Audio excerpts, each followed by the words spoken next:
Thank you. Is it possible to screen share this evening, or would you just do audio? You can screen share. All right, let me know if this comes up all right. Are you seeing the map? Yes, we are. Wonderful. So this is the result of our outreach to community, private property owners, and other focus on trying to create a condensed downtown target area. We were able to secure 4 project interest forms from property owners, complete with cost estimates and the necessary information we need to apply for this New York Main Street grant. For a quick reminder, this grant is up to $500,000. And that is to support downtown areas and revitalization for private projects, as well as there is a streetscape component. And there's matches and maxes and all kinds of things I won't get into. But what I wanted to recommend this evening to the board, and ask for the support of in the application, is decreasing our ask. We initially talked about requesting $300,000 for property owners. I'm recommending that you decrease that down to $200,000. The rationale is usually you want to be 5 to 7 properties within a target area. And although we've tried our best and no lack of effort on anyone's part, including the village staff has been adamant about getting out there and reaching out to property owners. We know for years this has been a struggle to get together an application for this grant.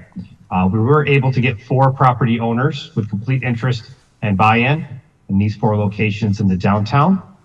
So with that, $200,000 would be $50,000 each, which is a fair amount, and it leaves enough room if one were to drop out, we could still proceed with this target area, which is something New York Main Street has made it clear they're looking for, is the potential of one property dropping out and the grant to continue without any issues or need to reclaim funds.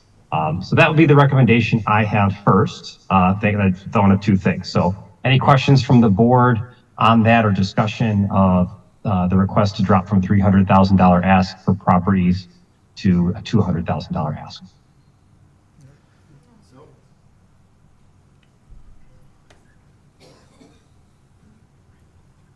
All right, not hearing any discussion, I'll move forward. Sorry, I can't see you all, so I kind of feel like the dummy of a ventriloquist here. I'm doing my best. The other part is the streetscape components. We initially talked about doing some signage, street beautification, didn't really have a detailed plan or process. I know there's a committee that's worked very hard on this in the past, and that focus has been a lot of pedestrian. We included those plans in the application, but nothing really detailed with cost estimates until Friday. I received information from the county IDA about a potential project that was already designed here on Water Street, an alleyway leading right in that target area. As I bounce back, bear with me here. Right in this area, coming into the private park or the public parking back here, and it fits nicely in that target area.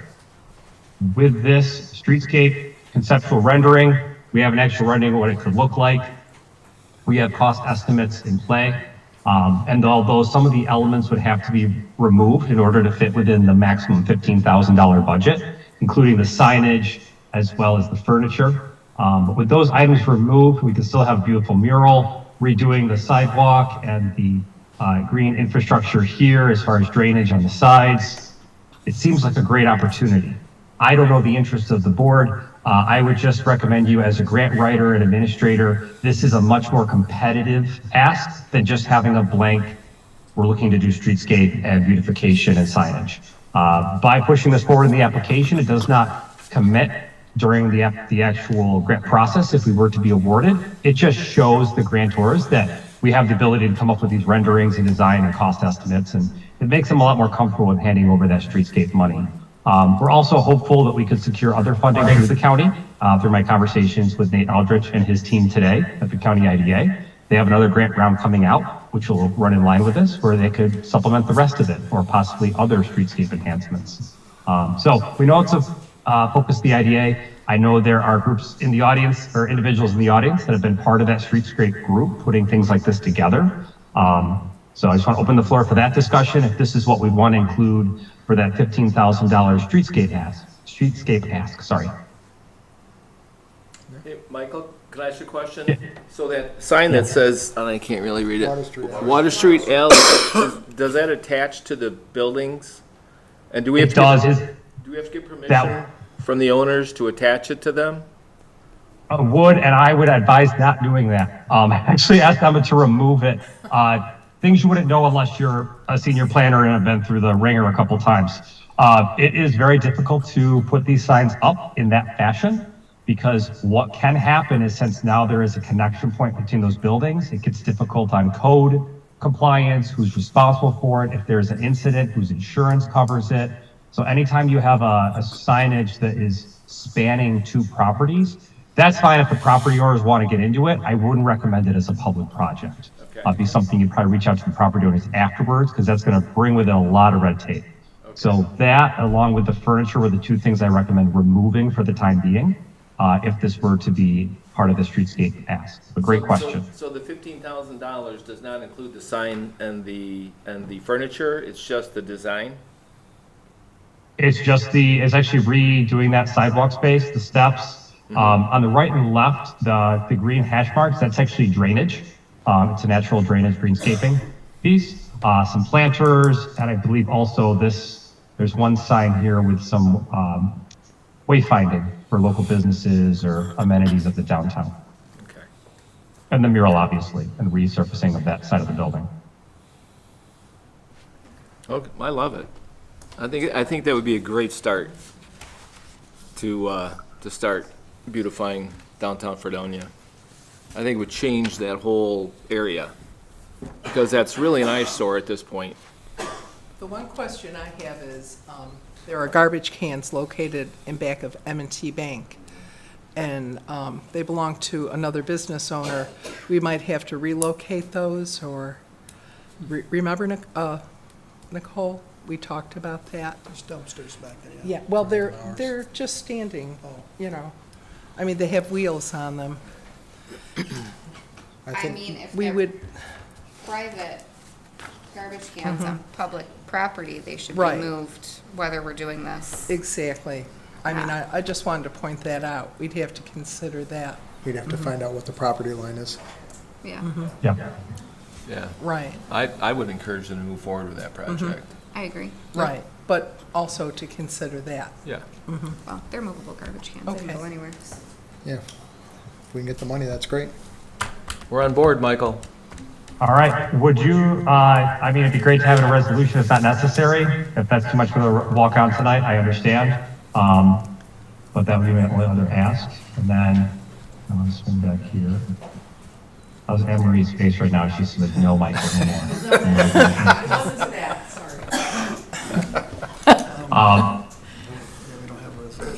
So if we could just include it in the minutes to say approve of this plan moving forward, I think that'd be fine. Okay. So, Yeah.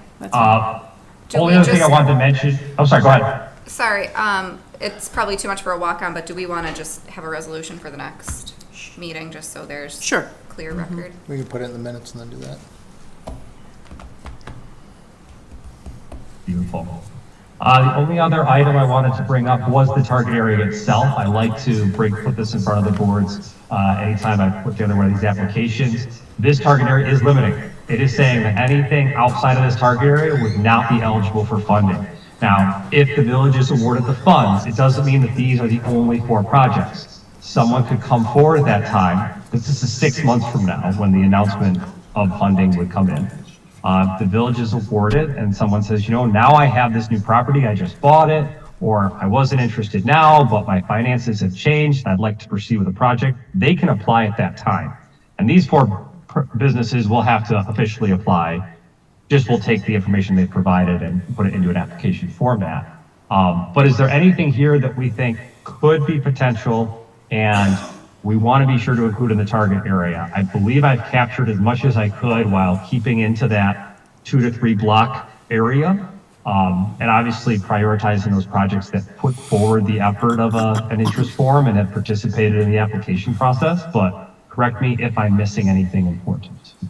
Not in the target area, but Steve St. George just bought the White Inn, and he's doing quite extensive renovations. Has anybody reached out to him to see if the target area should be moved a little further out to include him?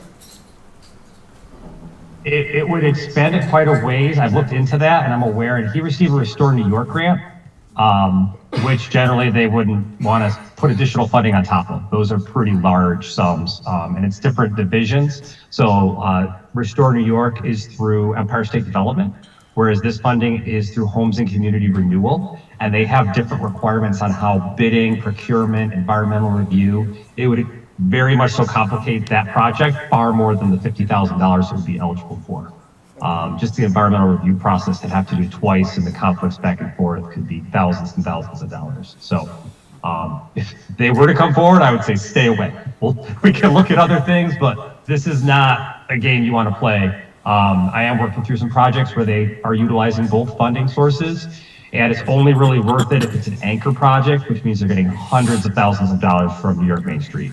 At the $50,000 reimbursement rate, it's really going to just complicate things beyond what the finances are. Okay, thank you. Great question, though. That is on our radar. Any other questions regarding this grant application for Mike? No. Okay, Michael, unless you have something else, thank you. Only other thing I can offer is if we're talking about other engineering things, I can just stay on and work in the background here in case there's questions for the LaBelle Associates team. Sounds great, thank you. All right, I'll be quiet. No problems. All right, our second presentation. One of my fellow masons here at Forest Lodge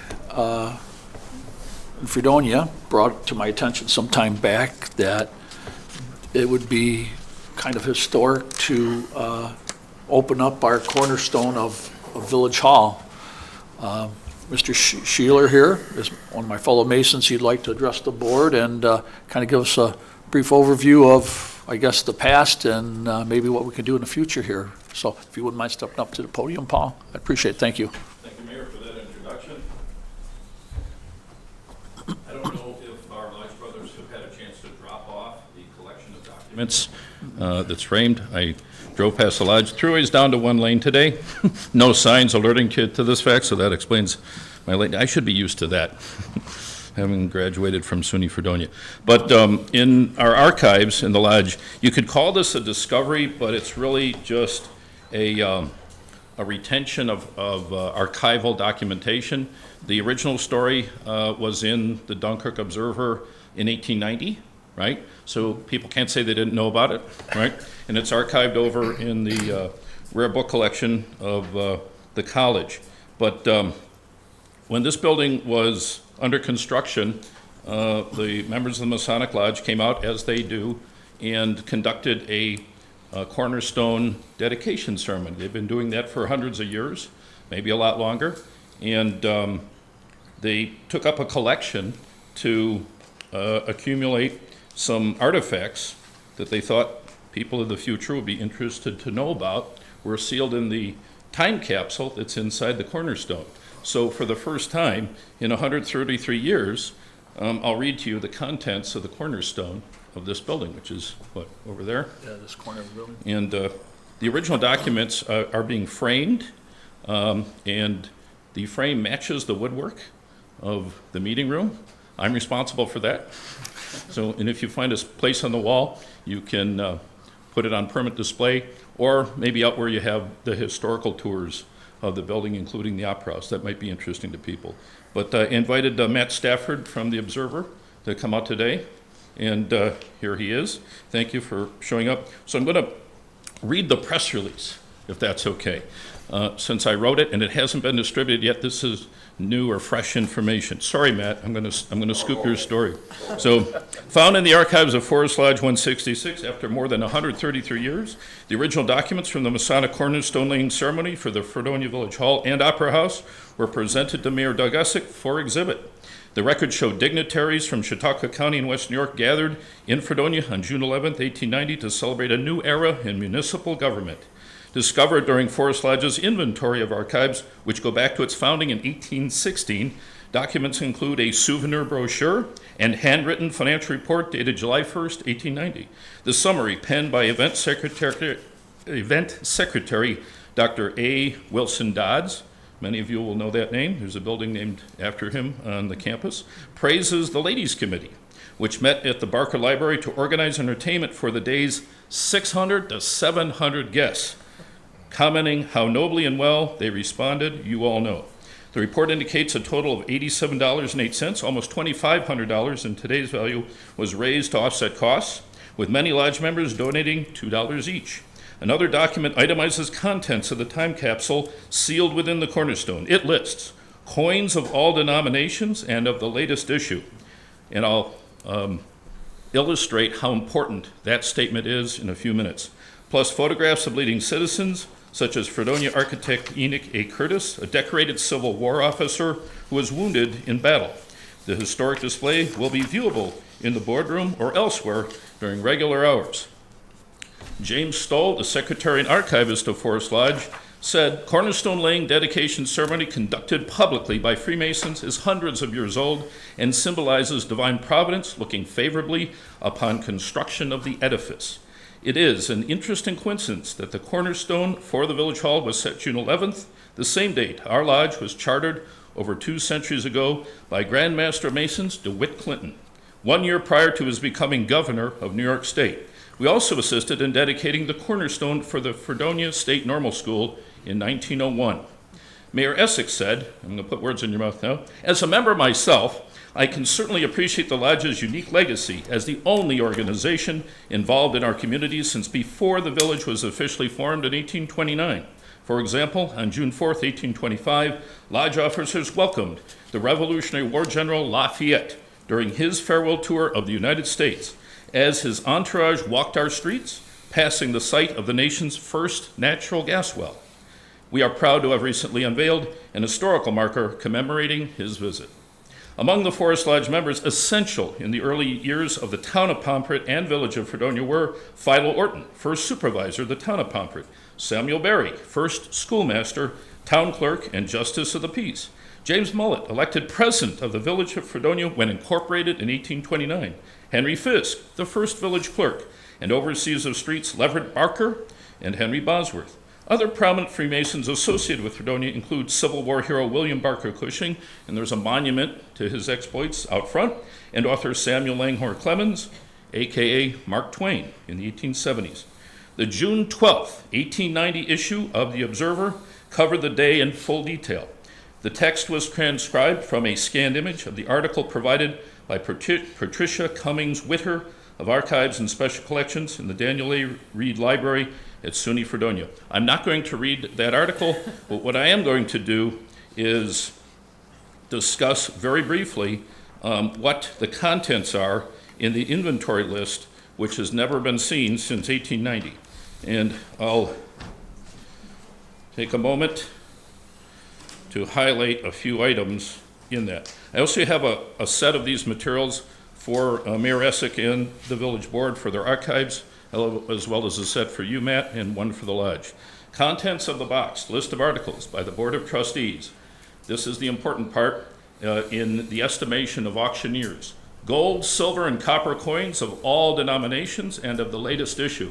Why is that an important statement? It was handwritten because they weren't certain that that set of coins was going to be shipped here by the U.S. Mint, because the Treasury Act of 1890 resulted in the issue of new designs of coins. The old ones were taken out of circulation. So if the contents of the time capsule are intact, you have one of the only known unhandled, uncirculated set of coins that guaranteed have not been touched by human beings in 133 years. I investigated with a friend who's an auctioneer of rare coins what that might be worth. I will not mention it here, but you should be very happy that you have this content if it's still intact and it wasn't removed the night before they sealed it up in the cornerstone by somebody who thought, gee, no one will miss it for 130 years. This is the perfect crime. In the cornerstone would be everything from an Indian head penny up to 4 gold pieces, the largest being the 1 ounce so-called double eagle $20 gold piece. The Treasury Act of 1890 makes that one of the most valuable and highly collectible gold coins in existence. There's a $10 gold coin, assuming they're all in there, which is called an eagle. There's a $5, which is a half eagle, and a $2.50 gold coin. along with a Morgan silver dollar, a quarter, and the Liberty quarter, dime, and nickel. So if that set is intact, take your time opening the cornerstone. Probably the chief of police should be stationed directly in front of it with an easy chair, make his job a little easier. But keep an eye on it to make sure nobody from Titus gets a jackhammer and opens it up. But you've got a small fortune inside the cornerstone and the strong box of this building. The rest of the materials are I would say, marketing materials and ephemera, things of the day, a copy of the charter of the Village of Fredonia, a copy of the Enabling Act for the Village Hall, a list of officers of the Village of Fredonia for the year 1890, copies of the latest issue of the Advertiser in Union, which was another newspaper, and Fredonia Censor. Copy of an address is licensed desirable by O.W. Johnson, that he was the orator for the day.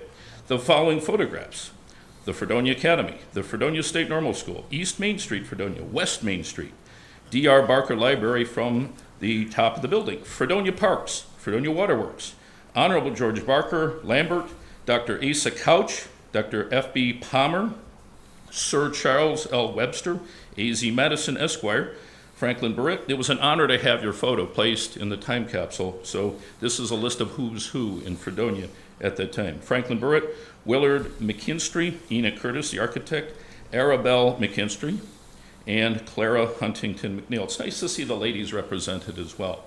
By Forest Lodge, certain Masonic items, a list of the Grand Officers of the Grand Lodge of the State of New York for the years 1890 and 1891, copy of the Constitution of the Grand Lodge of New York, list of officers of Forest Lodge, copy of the bylaws, and a copy of the program of exercises of the laying of the cornerstone and of all members of the lodge. These original documents are in the process of being framed, and they'll be presented for the board to put on display at a time of their choosing. Thank you very much. Are there any questions? I'll go. So are you planning on putting a group together to open this? Is that the? Well, the bicentennial is in 1829. That's 6 years from now. But I might suggest that in honor of the bicentennial of Lafayette, who walked right down Temple and onto Center Street, which is now Central, where he got on a ship to take him to Buffalo at the Dunkirk City Pier, perhaps you might want to plan and notify the media and find an appraiser of coins. I think there's one right here in Fredonia, perhaps an auctioneer, to take a look at the contents of the time capsule when it's opened under controlled conditions. So you have time. But there will be a lot of media attention on Fredonia in a couple years due to the fact that Lafayette, who was the best friend of George Washington and whose son, George Washington Lafayette, traveled with him on this entourage. This is probably one of the most famous people in the world at this time, and he stopped in Westfield, Fredonia, and Dunkirk. So that would be my suggestion. In less than 2 years' time, you've got the historical marker has been installed. One's going to be installed at the pier in Dunkirk. That might be the ideal timing for, I would say, opening the cornerstone and the time capsule with the proper ceremony in a respectful manner. Okay. That would be my suggestion. Thank you. Any other questions or comments? I like it. Paul, I just have one question. So Sure. if we'd open that up in 2 years and remove the contents, would it be proper then at that point to put contents back in and reseal a capsule? That's a good question. Perhaps putting the contents on display for a period of time, and then in honor of the bicentennial, sealing up a new time capsule that people have time to procure items for, right? And give some thought to. Perhaps that might be the best timing possible for that type of ceremony, right? Okay. So you want time to figure out what to, because 200 years from now, I'm not planning on being around, but perhaps the village will have endured and we'll have flying cars and all sorts of other fantastic technology, but I would think the community would still be here and they will remember what you did. So it's a nice way to pass on to the citizens of the future something of value just the way they did.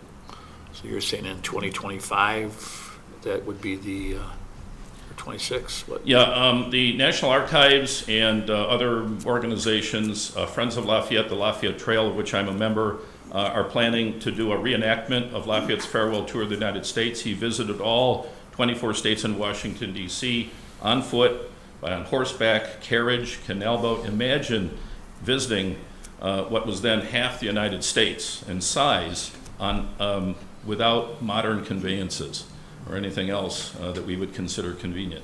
It's a remarkable achievement, and the fact that he thought highly of this community, and he gave a speech right in the Commons to Revolutionary War soldiers, some of whom had fought with him 50 years early, is a remarkable event.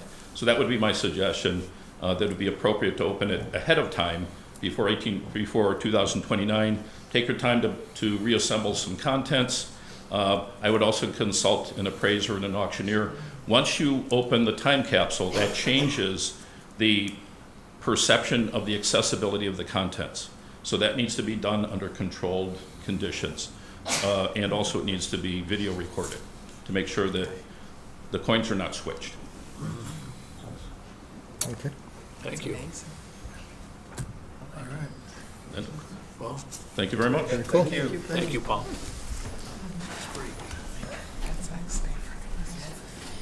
So we hit the plow into the corner of the building. Very good documentary.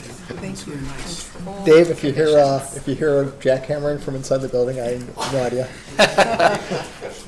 You got trustee Bird already thinking already, so. Scott, where's Scott? We're gonna plow into the corner of the building real quick this year. And All right. is there enough to fix our water? That would be awesome. Yeah. Let's move on to resolutions. Our first resolution, Red, White, and Blues Festival approval. Is there any more comments? The only thing I didn't see in it was the insurance, that you guys are gonna provide insurance like you always do. Normally there is a sentence in there that says if you haven't received it by August, that we will deliver it to you, because it's normally reissued in August. Yeah, it's And just- every municipality and everybody who's covered gets a copy of that. Yeah, it's just not in the resolution, so can we add that Yes. insurance be provided? In the resolution, and a question I had 2 weeks ago was the open container law, and so I would like to change that language to the local law, where it says, "The open container law requests to suspend local law 81-4, which is the local law regarding open containers." Is that the local law from 2018? No, Okay, that's not. okay. Because in 2018, the board met Yes. and agreed to suspend it at that point too, and kind of indicated that it was the board's authority to suspend it at their, whenever they decided to suspend it. So it's been done before. Right, Okay. I just want to make sure that we're I citing the don't correct. believe the intent was for the entire village, because that would be every street and every place in the village. No, because it says within West Barker Common, in front of establishments participating, so it In the indicates. festival. That is what they did, Yeah. before, yes. Yes, That that's- is, yes, that is how it was Yeah. done before. Yep. And as far as closing Water Street, I visited most of the businesses on Water Street just to get, just to find out if it was going to be an inconvenience for them, and they all said, it's been this way for 20 years, we know what's going on. And a couple of bars said that their bands break up approximately the same time, so you have probably a big influx of people in a short period of time. So I think in the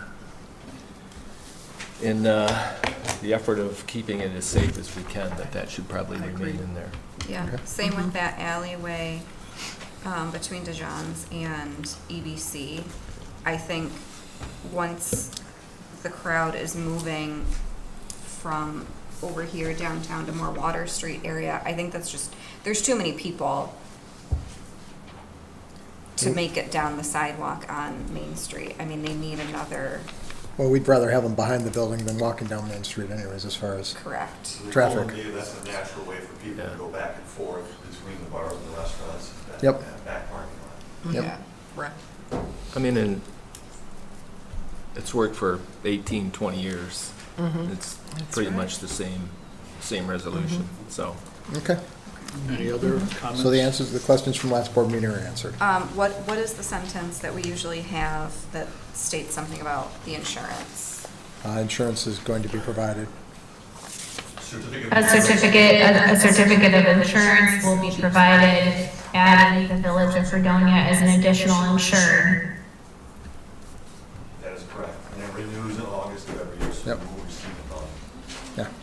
No, I just want to make sure it's in the resolution, so. Yep.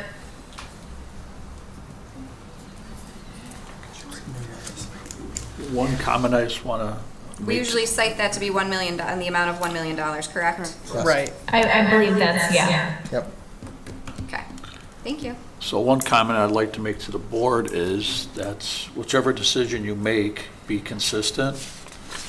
If you allow one organization to have the open container law suspended, you have to give the equal opportunity for other organizations or events or anything else that happens here. I think it's Yeah, they'd If have it's to re- request. if it's requested, Yeah. Upon request. I understand that, And but also- I don't want, the circumstances of Right. the situation. I think everything is on its own merit, just like the, well, just Planning and zoning code. be sure that you understand that you never know. One of these organizations may bring an attorney with them and say, "Oh, the circumstances may prevent you." Okay, well, I just ask the board to understand that in the future, you may be faced with a similar request from a different organization or a different group of people. So just understand that. Okay. Signs placed at Russell Joy Park approval. Any comments, any questions? Nope.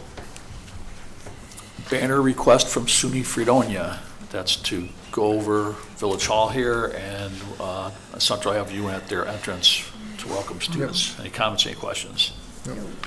Request from the Fredonia Beaver Club. Any comments, any questions? Nope. Volunteer fireman active role request. Comments, questions? Number 6, code enforcement late fee approval. Comments, questions? Nope. Bird scooter termination letter. If there's any comments, if we could just have them brief, because I think we're pretty much. My only question is, do we send them official notification letter asking them to make any, That would be, Melanie, was that necessary, or did we have to do that, or did we do that? My understanding was that the board didn't do that at this time. I know that there was conversation about inviting somebody from Bird Scooters to come in and speak with the board. But nobody had directed me to write a letter, so I did not write a letter. I did get a request from a trustee to draft the resolution that's in here for the board's discussion for tonight's meeting.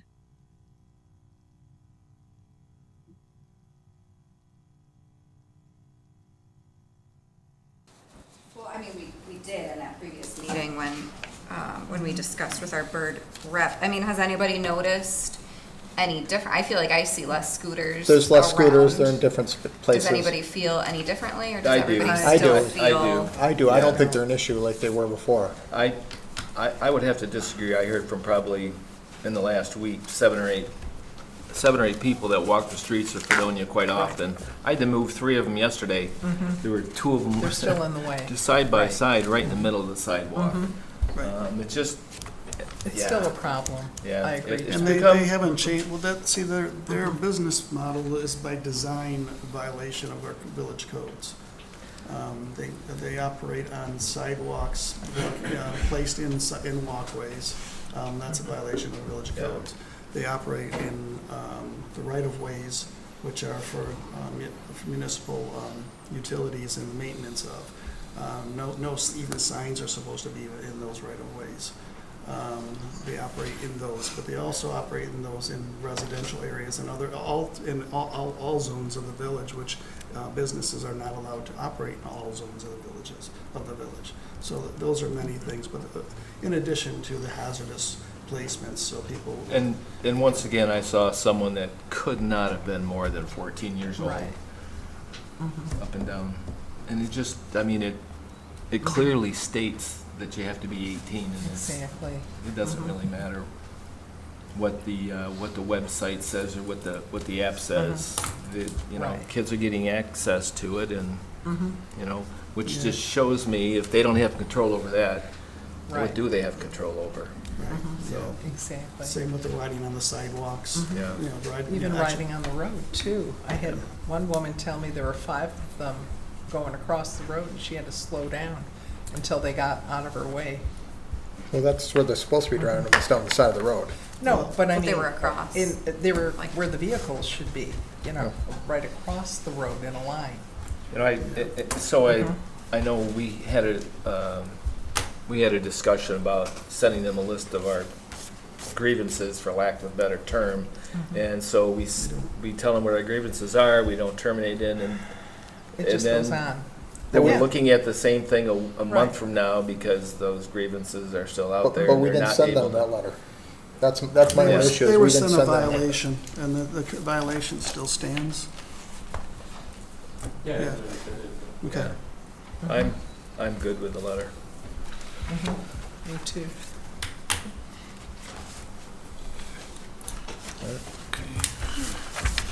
Pavilion fee refund? So, my thought is, they paid for use of the pavilion, and they got the pavilion. There's nothing wrong with the pavilion, so my feeling is, what wasn't available to them was the bathroom. And they incurred the cost of a porta potty because the elderly people in that group could not make it up that hill to the other bathroom. So my feeling is, if we're going to reimburse them the cost of anything, it should be the item that they shouldn't have had to worry about. Bathrooms are not included in the pavilion leases. They're not on the pavilion lease. It's understood when well, then why are we giving keys? Because they have use of a bathroom, that's part of it. They still had use of the bathroom.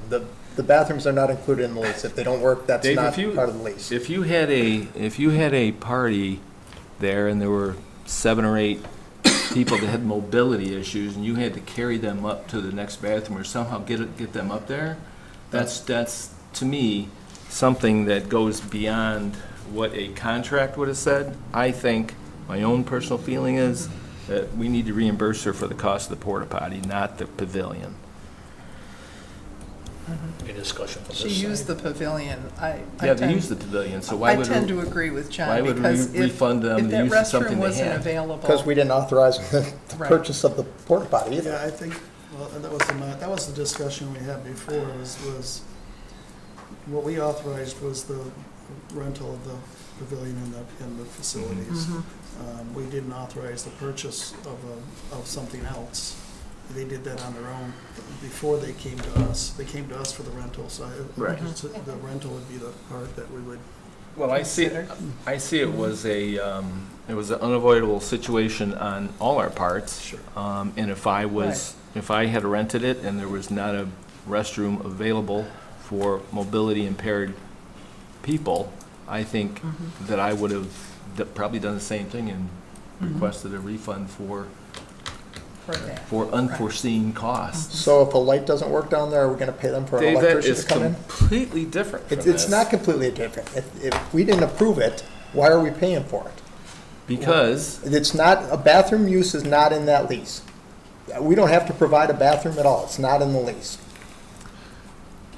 I would have to You can- disagree with you on yeah, that one. I think yeah. that's kind of. It's part not in of- there. It's kind of part of having to if it's not rent in a there, site with sorry, the proper sorry. facilities. Then why are we giving him a key? Do we know how much the Porta potty. porta potty was? I think it more was than- 150, but I can find out, but I think it was $150. So, Which is, what do we pay for a porta potty to be placed in the parking lot for a month? it was She didn't have a probably lot of less. options. I don't think she called a lot of different porta potty places. She needed something there right So let away. me She ask, wasn't let me ask shopping the around. board this here. Every weekend, how many board members get texts, emails, instant messages, getting their relatives who know that I'm the mayor, contact them because they're having issues at the park? Does anybody get those? I got the one from this woman.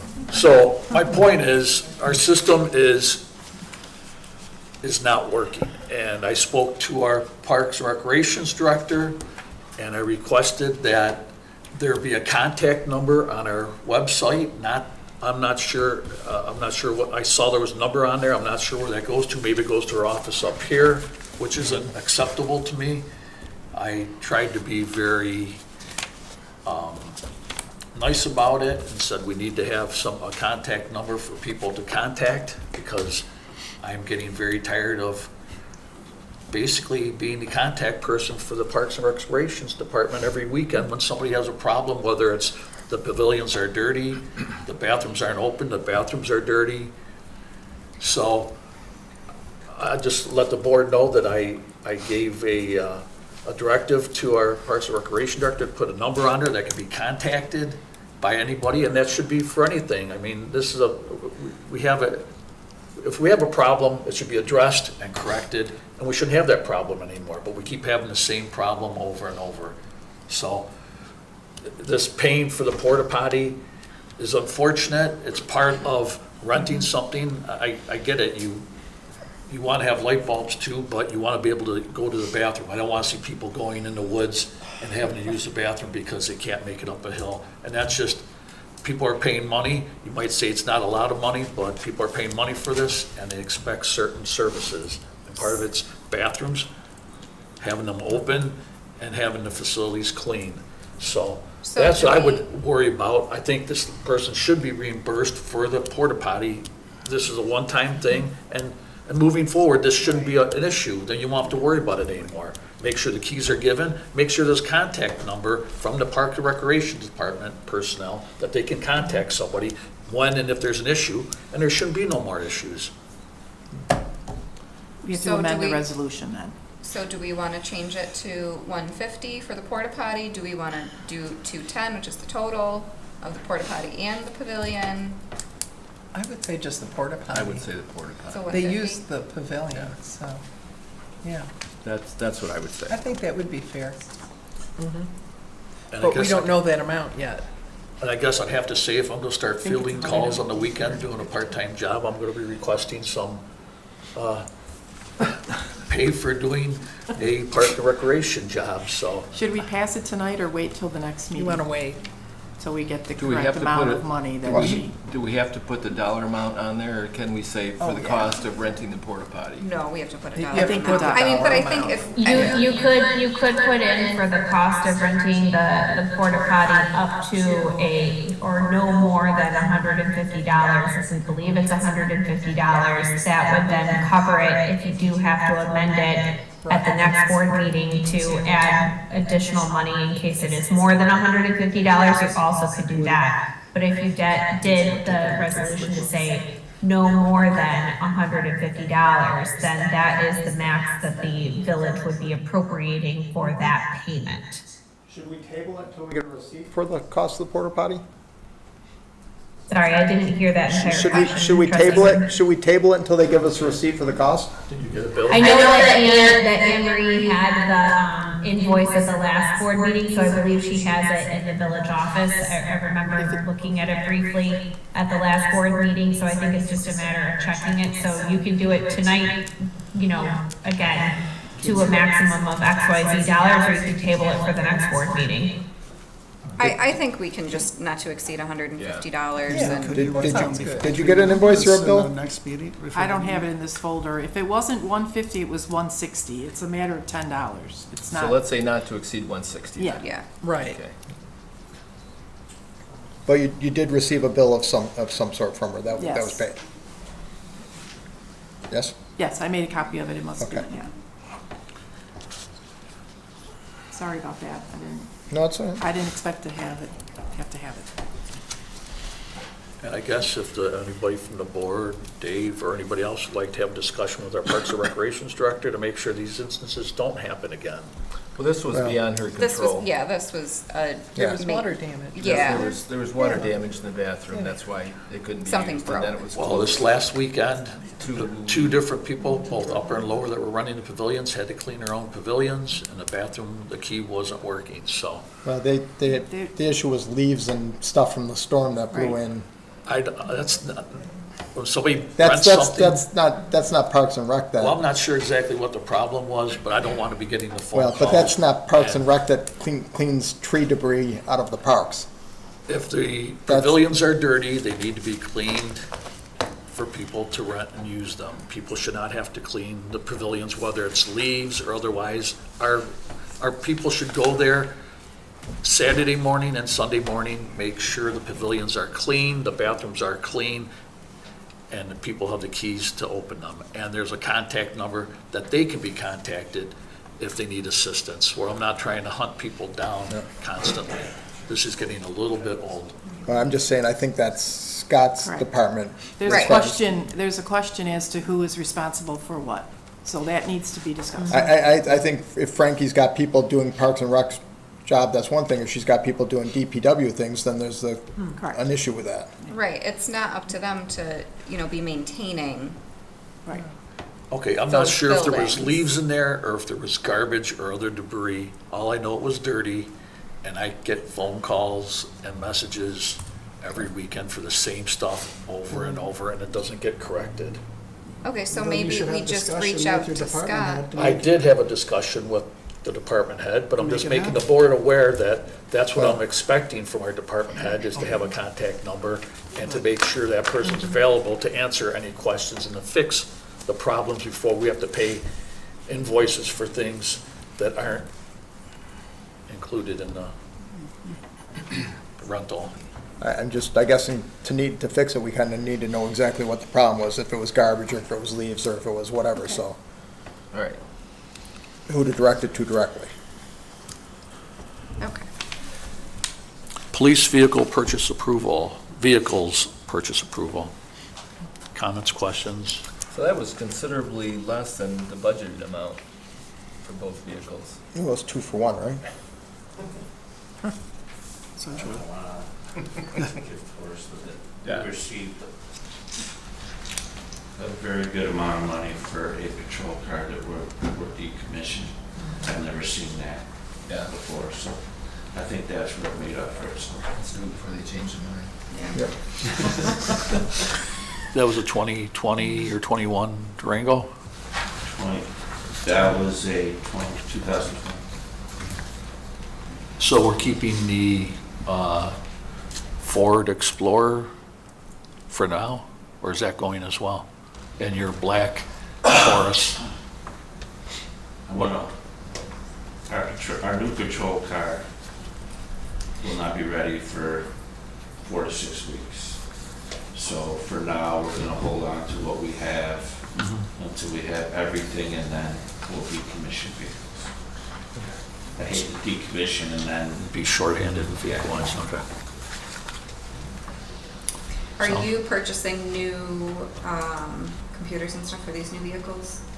we don't Or put you- computers in that, but I will have to put the lights and radios in them. But I'm hoping I have enough left. Okay. All right, volunteer fireman repayment to the village. That's down payment for ladder truck engine of $250,000 from the dedicated purchasing account or vehicle account, dedicated vehicle equipment fund Capital reserve. that we have. Any comments, any questions? New York State Career Fire Chiefs Meeting Attendance Approval for the fire chief. Any comments, any questions? New York State Fire Academy approval for our new captain. Any comments, any questions? Are there any other resolutions that are walk-on or that I have missed that I don't know about? All right. New business, 2023 sanitary survey of village public water supply. Is there somebody who'd like to comment on that? Or what, who brought that up? I believe trustee Syracuse asked me. Yeah, I just wanted to make sure that it was on here in case anybody wanted to make any comments. Louis, if you wanted to make any comments, so we didn't skate over it and miss it. Any comments? If none, we'll move It's all been on. addressed. Lake Erie Management Commission. Yeah, a week ago, trustee Twitchell and I were invited to attend the Lake Erie Management Commission, and the reason that they wanted us to attend is, although we're obviously not on the shores of Lake Erie, there's a tributary that runs through the village, Canada Way Creek, which they deem a vital asset.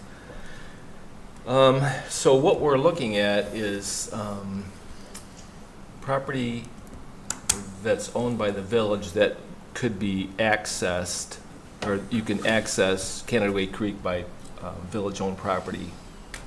And so we looked at a couple different spots. One is obviously Forest Place. There's a lot of fishermen that access the creek through Forest Place, and I don't know if you've ever been down there, but it's quite a steep drop. And the other area that we talked about was the end of Liberty Street, just before you, on the left-hand side, the east side, just before you go over the bridge, there's a triangular piece of property down there that the village owns and maintains, and that would be another good access point for the creek. And we also talked about maybe something on Madison. But long and short of it is that the DEC may be interested in providing financial assistance to create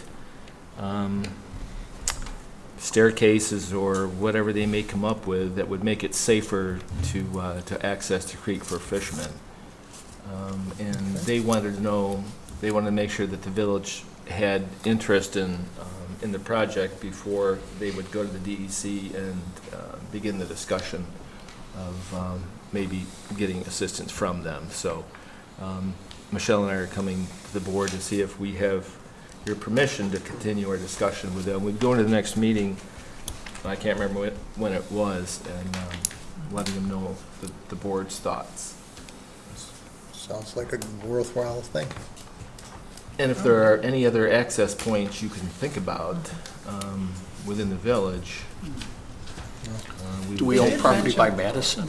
It's behind the fire hall. Behind the fire hall, John, yeah. And the parking lot off of, Well, we're talking the whole. The road Regency listed there Bridge, yeah, also. that's the, Well, that forest place. but there's That's behind Forest the parking lot, Yeah. behind the Water Street parking lot. oh, that's too steep, though. Remember we talked about that? Over by Sonny's, Oh, that, where yeah. where the parking lot is? Yeah. There's a parcel on Madison that's owned by the Pecos family. They used to, I guess they used to get granite or gravel out of there that's been unused for a long period of time, and the family Yes. hopefully is being contacted to see if they would have any interest in donating it or selling it. But it would be a great access point, and if anybody has Right. driven down Madison on the weekend in the fall or the spring, there are cars lined up on both sides of the street, making it kind of hazardous driving condition, much like it is on Forest Place. Only on Forest Place, there's no other place to park. From all over the country. Yeah, From all over. yeah, Yeah. All over the country, it's a destination point. yeah. And perhaps we could get the DEC to be involved in that one more, Yeah. right, John? Where Yeah. we could So have that's, them purchase the land. yeah, so that's our goal, is to get the DEC involved and hopefully provide financial assistance for those programs. Yeah, that'd be great.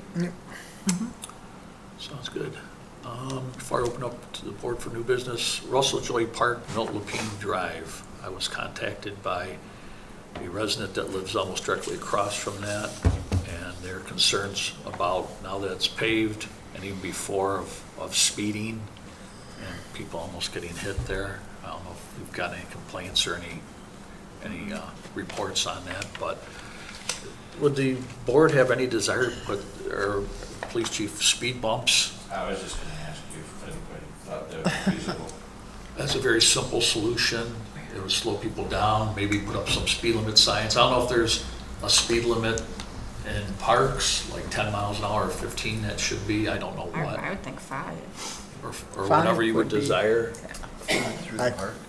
I've never seen anybody speeding through there, so, but I mean, a sign would be fine, but I've never seen anything that, Well, this is, I mean, I'm don't- just telling you from a resident Yeah. who lives across there that has walked there and almost gotten hit and witnesses this quite often. If that's something that, we could have Scott do with the DPW purchase, 3 or 4. Well, it'd have to be, well, I don't know if they're wide enough for you to, one would cover, maybe 2 maybe couple spots with double speed bumps. I mean, they come pretty simple. You can almost like either use like spikes to spike down into blacktop, right? I would The assume. park is closed in the winter, so they shouldn't get destroyed by Yeah. Plowing or anything. My only issue would be, we need still to leave a bike path for the kids that are riding in there to go to the summer program. I mean, we don't want a speed bump going entirely across that blacktop and, So you leave 2 or 3 feet on either side, and whatever, if it takes 1 or 2 to go across there, whatever, I'm not sure how wide the driveway is, but like if you leave, it's a little bigger than the width of a car. Too, that there's really no walkway from No. Seymour to the first pavilion. but if we could slow down the cars, so I don't know if that's something that the board needs to okay to have me direct Scott do, or if you want to direct him or not, but at least I brought this to your attention. Any other new business? Yeah, if you could speak to our rec director about when they do close down either part or all of the day for the rec program, that parents are notified with an actual notification somehow, phone call, text message, email, something, other than a Facebook post. When she closed for air quality issues last week, a couple parents didn't see the post, and their kids went, and nobody was there. She does give Or it at the to, least send a counselor to make sure that everybody who, if somebody shows up, are then sent back home. Right, send them home. she does give it to Anne Marie too, correct, as far as the, I did not get it this last time, but it was the first time she did it, so. Yeah. okay. We can let her know to make sure that Yeah. you get notified as well. That's So a you good would idea. prefer actual contact by a phone Either call a or a contact, a phone message? call, or make sure that, at least one, rec person is, all right, we're closing, but somebody needs to go sit at each park for half hour, 45 minutes to make sure that anybody who Nobody shows shows up up. is then sent I home. guess my issue would be that with that is, then you're asking if the air quality is terrible, you're asking a 18-year-old, a 17-year-old high school kid to go sit in poor air quality to notify everybody not to show up. Well, that's You can what I'm sit in saying, a you could car. do a phone call. Right, so I'm saying, I don't think it's best to say, hey, we're closing the park because of air quality. Hey, 17-year-old kid, go sit in the park and tell However people that. she would like to do it, I don't really care. Well, I don't know if we but she can, I needs don't know to if we do- can set a phone chain up or whatever, but Some sort of, for sure, concrete What happens if each of the notification. counselors for each of the areas call their group of kids? If each one does 6 or 8 kids, it's not that many calls to do. What if they post a sign up saying? No, because then the kids are already there. I'm pretty sure Frankie can figure out how to Yeah. do Yeah, this. like I said, Yeah. I don't care how Right. she does Yeah. it, but she just, Leave it up Well, there. just something that's a little more, I like that. Good idea. Any other new business? Yeah, on July 10th, we got a list from the New York State Department of Health regarding the reservoir and surrounding environs. One of the recommendations is that there's concern about erosion and sedimentation depleting the capacity of the reservoir over time. Professor Lanning was able to secure a grant, and I would read you what the study's going to entail, but none of us would understand it, so I asked him to summarize it for me. The object of the study is to take and analyze 2 sediment cores from the reservoir. This will allow us to look back into time and see how the reservoir has changed. Primarily, we will be looking for estimates of sedimentation rates as well as changes in algae populations. On land, we are planning to look at erosion and landslide rates using tree cores and process-based modeling approaches. The data will allow us to look at how the reservoir behaved in the past and will likely provide insight for future management plans. There's no cost to the village. It's a grant that he obtained through a visiting scientist that he went to grad school with. So they're going to be conducting that early to mid-August. It shouldn't take more than a day to get the Question, samples.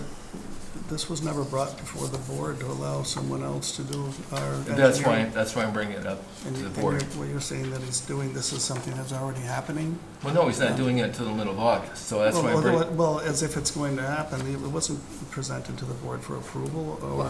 I just found out today. That's why I'm bringing Pending it to the board approval. today. Isn't that something our engineer should do? I mean, we have engineering, That's- that was part of Yeah, right. the operation. It's an additional study we're not paying for. We would have to pay I know, but the engineers to do it. would that be accepted, though, their report? I mean, if it's not an It's official. accepted by who? It's not a requirement Well, from the what would Department they of do Health. with the It was a recommend- information, then? It was a recommendation. Did you read the report that they sent us? They sent us a report, and it's listed as a recommendation, an observation. That's something that they're recommending that we do. They're not requiring us to do it. They're not looking for results of it. But Who's recommending that? the Department of Health. Department of Oh, Health. yeah, Department of no, Health. and that, would- yeah, Right. okay. Right. And we could provide the data to the Department of Health, we could provide it to the engineerings, they could provide it to us, so we're more aware. It's not, we can. Would they accept it? I mean, because it's Okay. not our engineer I'm doing the not sure I study? can say this I'm any- just asking I'm not sure I can questions. say this any more clearly. It's nothing we have to provide to them. They're saying that we should do it for our information. They don't need the results. They're recommending that we do it. We don't have to send them anything. It's not a direction, they're not looking for results. They're just recommending that it's something we do. So if we do it, the results stay And then what? internally. Right there on this page right here, it was reported that there are deeper locations in the reservoir. It is recommended that the village research the feasibility of moving the intake structure into it. So these are just The recommendation. recommendations. Recommendations, They're not right. requirements. So I will be bringing that at the next meeting as a resolution. So that could fulfill that recommendation at no Yes. cost, is what you're saying. Correct. Okay. And I mean, we'll just have a Bringing better that up was just idea of unclear how. Yeah, where this I- was coming from, John. I'm just, And- right. And I will say, and I've been beating this table since I took the seat, that we need to work on our interactions with the college. And the more we can get the professors and the students involved, and, hopefully As get long the as it's president involved in some of these information that's actions. useful, sure. Right. Yeah, I I mean, we'll think- have a better indication of how the shape that the reservoir is in, how the erosion is looking, how quickly it's eroding, Right. just kind of like the behavior of the soil and the land around the I reservoir. just thought our Behavior, engineer like did that kind of work. That's why I was asking. Well, they could. I mean, it's Well, they not could, really- but it would cost us. if- Right. Yeah. If they're gonna Right. be able to grant for it, then it would fulfill that need, then that's Right, a good thing. okay.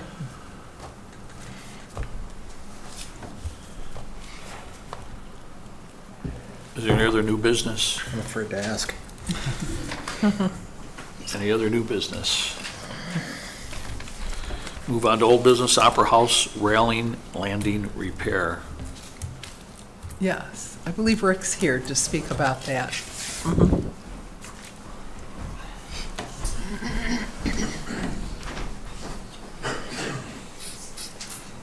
Thanks.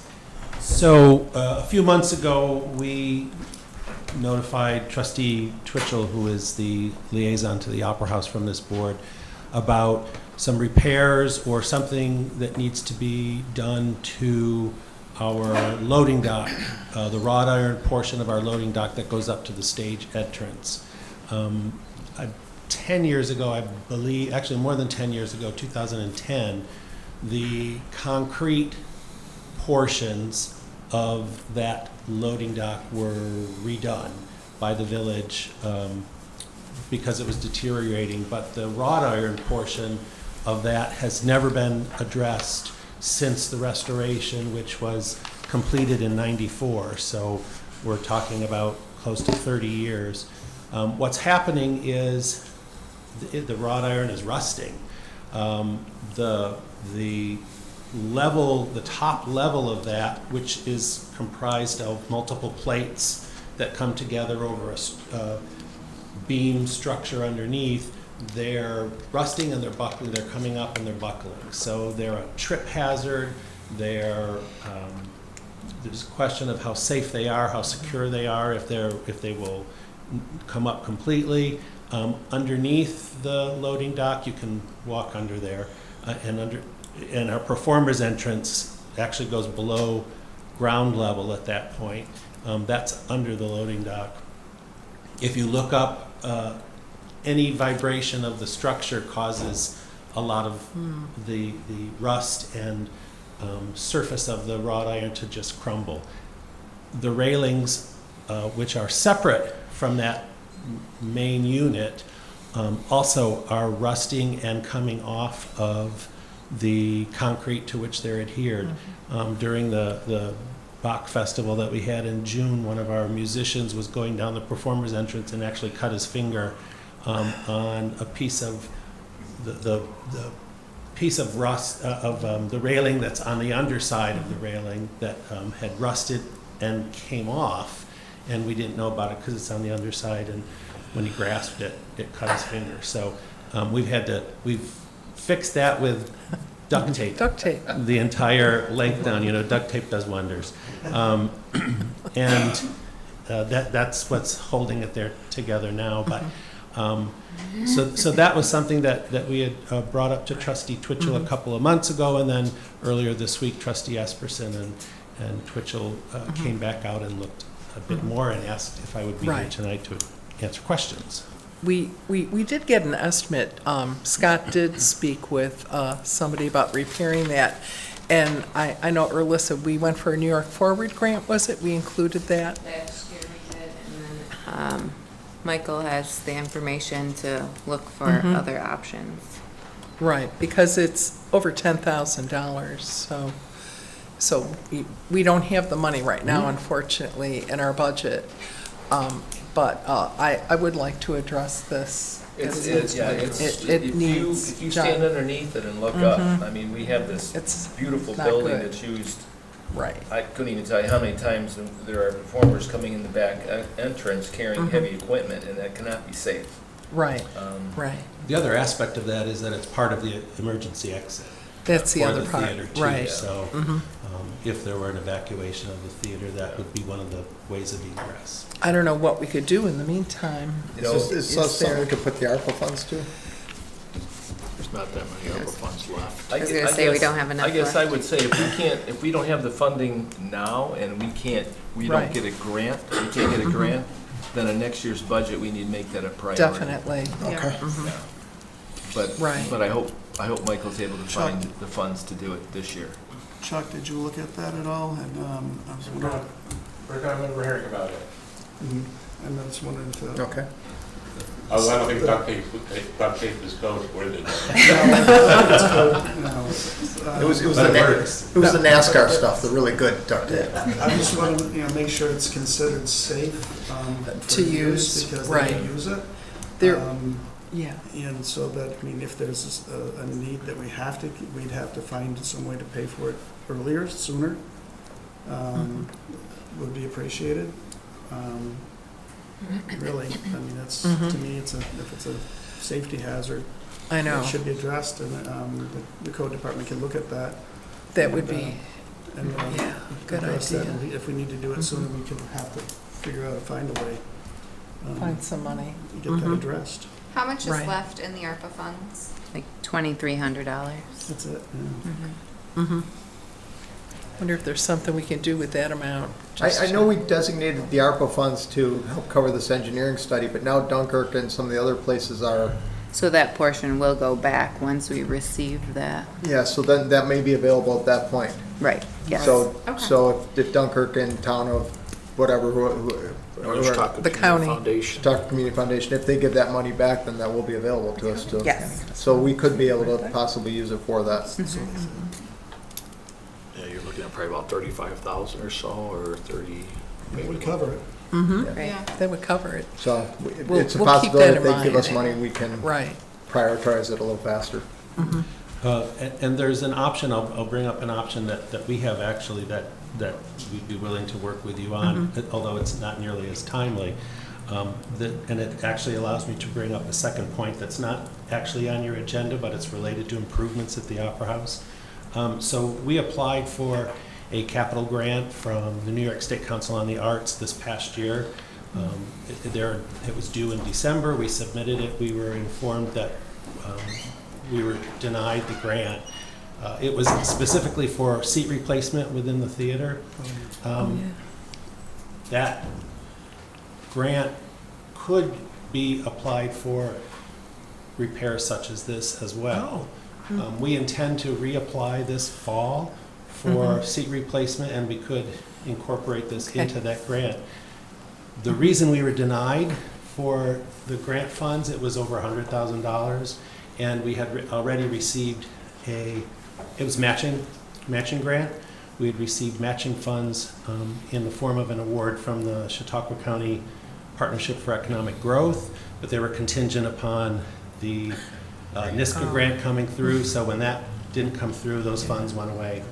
But the reason we were denied is because we don't own the building, so we are a tenant in the building, and our lease with the building either must be automatically renewable, or it must be such that the remaining time on the lease is sufficient to cover the usable life of what you're applying for.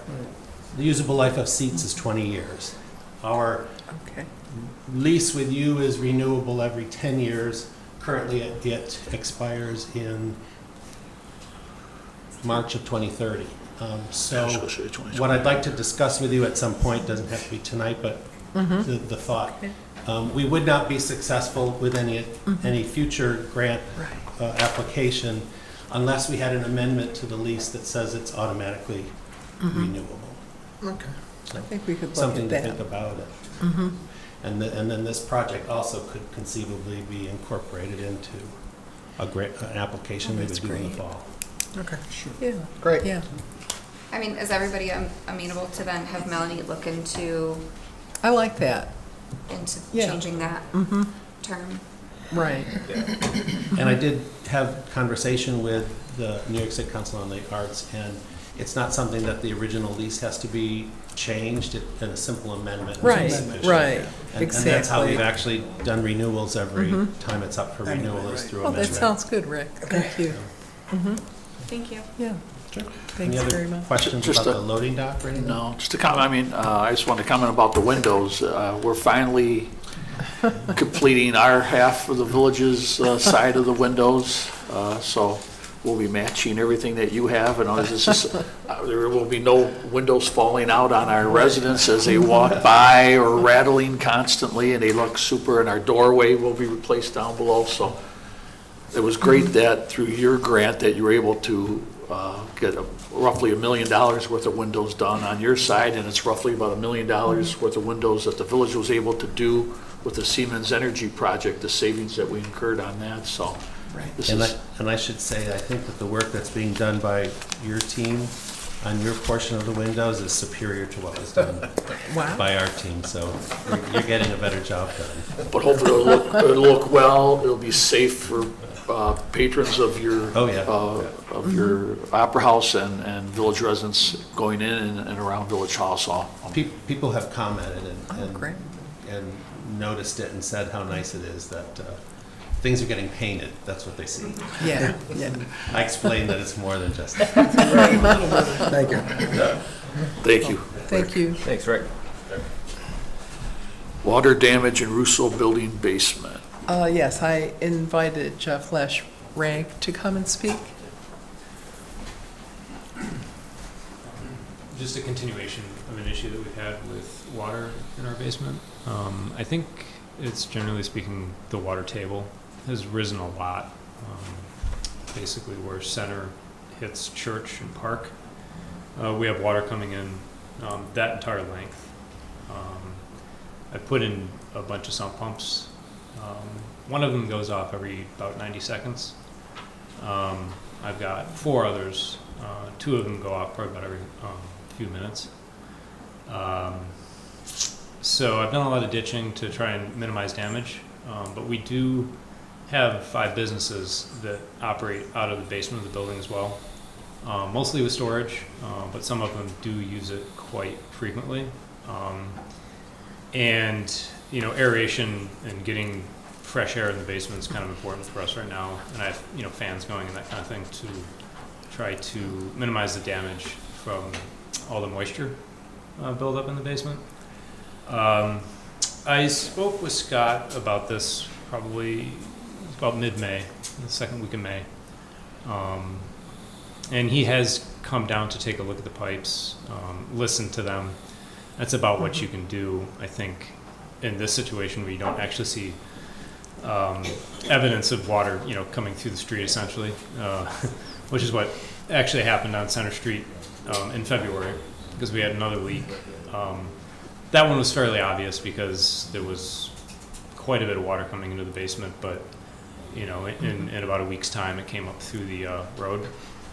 I know that Center Street line is pretty bad, but it's been kind of difficult to narrow down where exactly all the extra water is coming from. I think a lot of it has to do with we've just had a lot of extra rain. It's been a fairly rainy summer, but I wouldn't say on the order of something that's really a ton of extra water coming into the system that would make the water table stay so high. So it definitely gets worse when it rains, but I think that there's probably a water leak somewhere in that area. And I guess the consideration might be for the board is to, get Scott equipment that allows him to find leaks like this a little bit quicker, because I think it's probably costing the village a lot of money. It's cost me a few $1,000s now. So you think this is a water leak and not a storm water leak? Combination. Yeah, I mean, it's a combination of both. Because you're saying it happens more when it rains, so that would indicate more of a storm sewer problem than a water leak. Well, I think what's happening is the water's flowing into the, so there's a leak in the water line somewhere around the building. That would bring the water table up just naturally. When it rains, it gets worse because the storm sewers don't drain. I've sent you guys a Google Drive. I don't know if anybody looked at it. You can go look at the storm drains right now, and the water table is high, even in the storm drain. And that water will never go out. It will just sit there because that's actually the water table. It doesn't take much rain for those to overflow. There's photos and video in that Google Drive. It's probably happened 10, 12 times this summer where those storm drain, the water comes straight to the top of the storm drain, doesn't go anywhere. I think when that happens, the water then just drains through the receivers down into the ground. Some of those are very old storm receivers. They're actually made of brick. So, of course, the water's going to leach into the ground very easily through those. I think when the water comes in, probably half of it goes just into the surrounding area anyway, because it's not a concrete receiver. So the water can flow out so easily. Right. And then another issue too, I'm sure you guys know, if you look over there's not a whole lot of drop, say from our roof drain that comes down right in the middle of Church Street over to Duper's, which is a drain that always overflows. There's probably a foot drop maybe. So actually getting water to drain there is pretty difficult. So it's just, it's kind of one of those things where it's a combination of a lot of things. I still think there's a water leak somewhere because during the month of May, there was maybe 1/10 of an inch of rain, those 4 weeks that were real dry. And throughout that entire time, we had consistent water. It was nonstop the whole time. So and you it did not find change. chlorine in the water, right? I did test it, Yeah. and it had chlorine in it. I know. And that's not found with- naturally. Yes, it is. Yeah, There is chlorine, and It is. I mean, I did talk to Scott about that, and I know, and we know that it's not a foolproof method of determining where the water's coming from, but it's certainly something to look at. But I guess for the time being, until I know he hired a third party to come in and actually use some better sensing equipment to figure out where the leak is. It would be really good to take into consideration the drainage issues, basically in that part of Fredonia. Storm sewers are going to be a big one, but I think the pipes too they're pretty bad. They're also quite small. You know, we have a 4-inch drain that comes off of our roof. That probably drains about 6,000 square feet of roof space, and that goes into maybe a 6-inch drain that goes over 2 dupers. I mean, it's quite small. So that's an issue too. It's just the volume. Sometimes when we get, you know, an inch or 2 an hour is, that's quite a bit of rain going down. So, Yeah, I think the drainage between there and down Temple Street too, because in front of DNF, Yeah, it they backs have up there. So some I think big it must issues all there. be connected.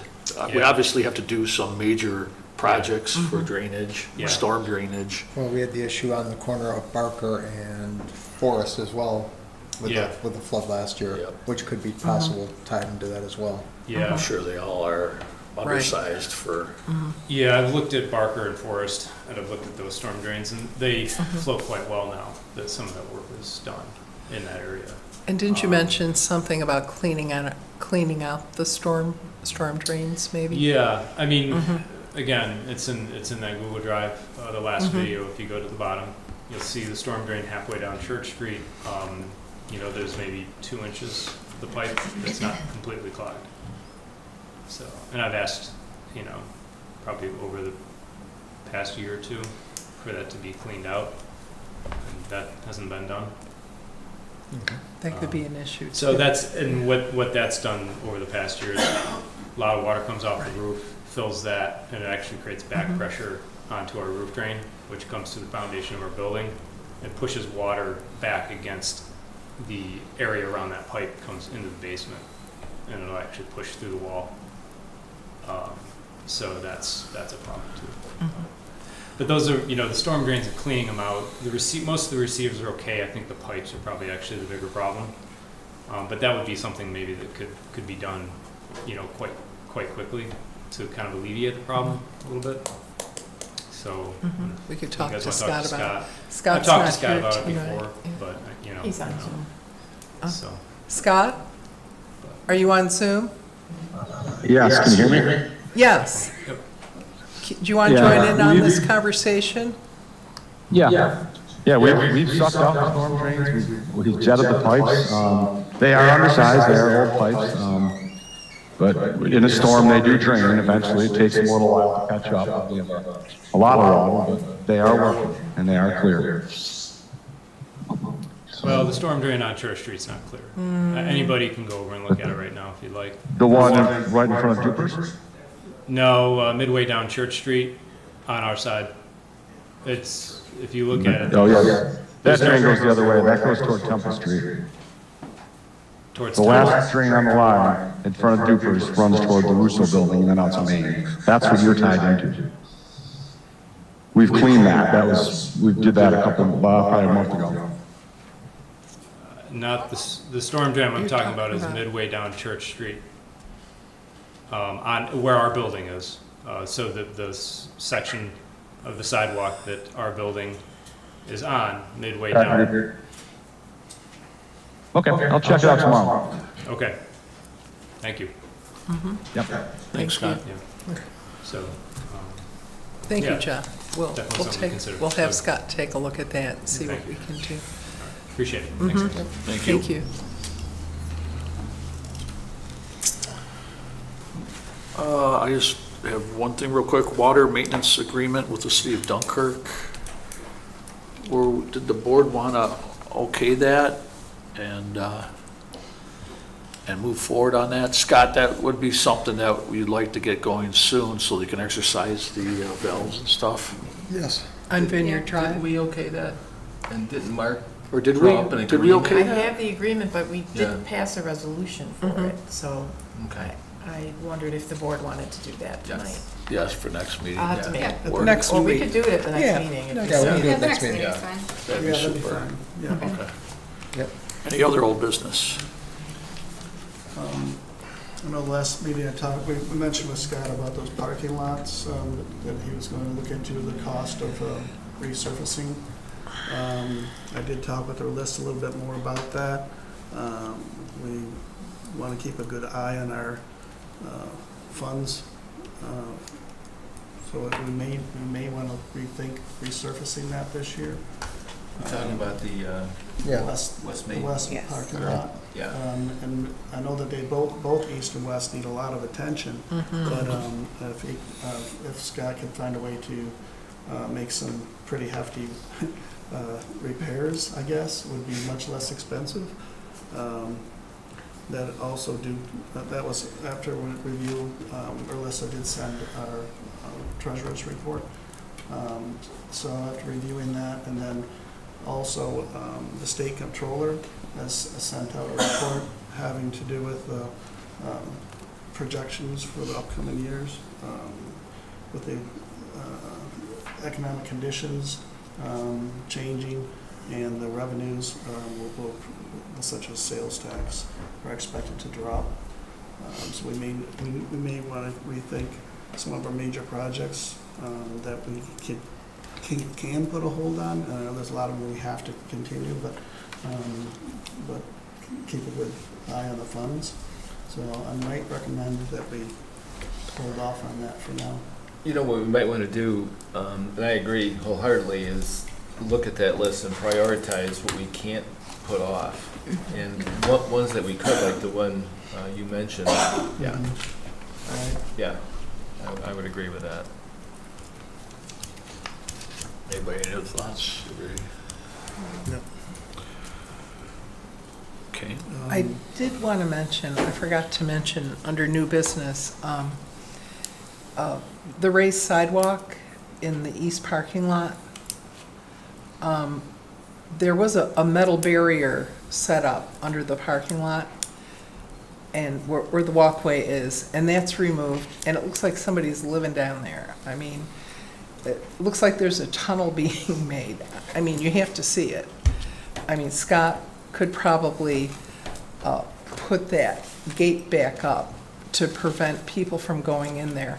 I know personally, at my building, we've had issues with homeless people setting up camps, and I'm afraid that's what they're doing under the sidewalk. You can see a lot of debris there, and they've been digging a hole. I Is that the mean, one between the bank and Valentine? it's, No. no. It's the parking lot, right behind where Village Limits is. And if you go back there, the sidewalk is raised where you can walk in back of those buildings. You can't miss it. The gate is down and there's all this debris. And I looked inside and there's like somebody's digging a hole out on the right-hand side, like digging a tunnel. I mean, they're not going to get very far, but, you know, somebody could be living in there. So Scott, is that something that you could check out and secure tomorrow, some of your personnel? Yeah, I'll check it out. Okay. Okay, Is it thank headed you. towards the cornerstone of our building? I don't know, but they're digging a good tunnel, I'll tell you Dig that. faster. Yeah.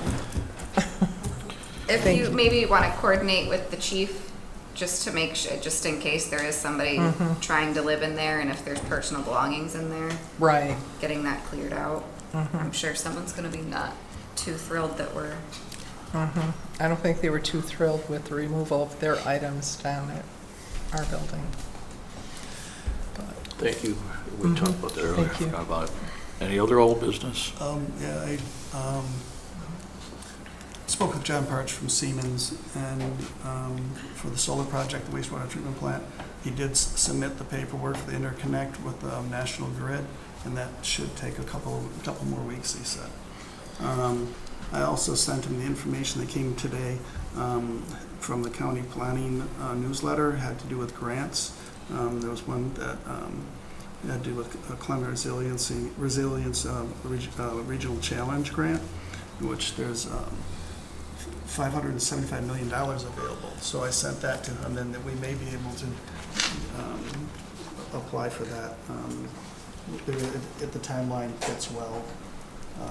So the application isn't due till February, with recommendation, the letter of interest will be in this next month.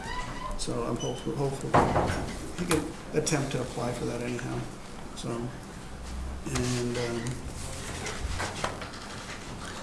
Well, for these grants, there's no engineering studies or reports. Actually, that also includes, well, they have they would be doing the engineering for that anyhow, under the agreement with them.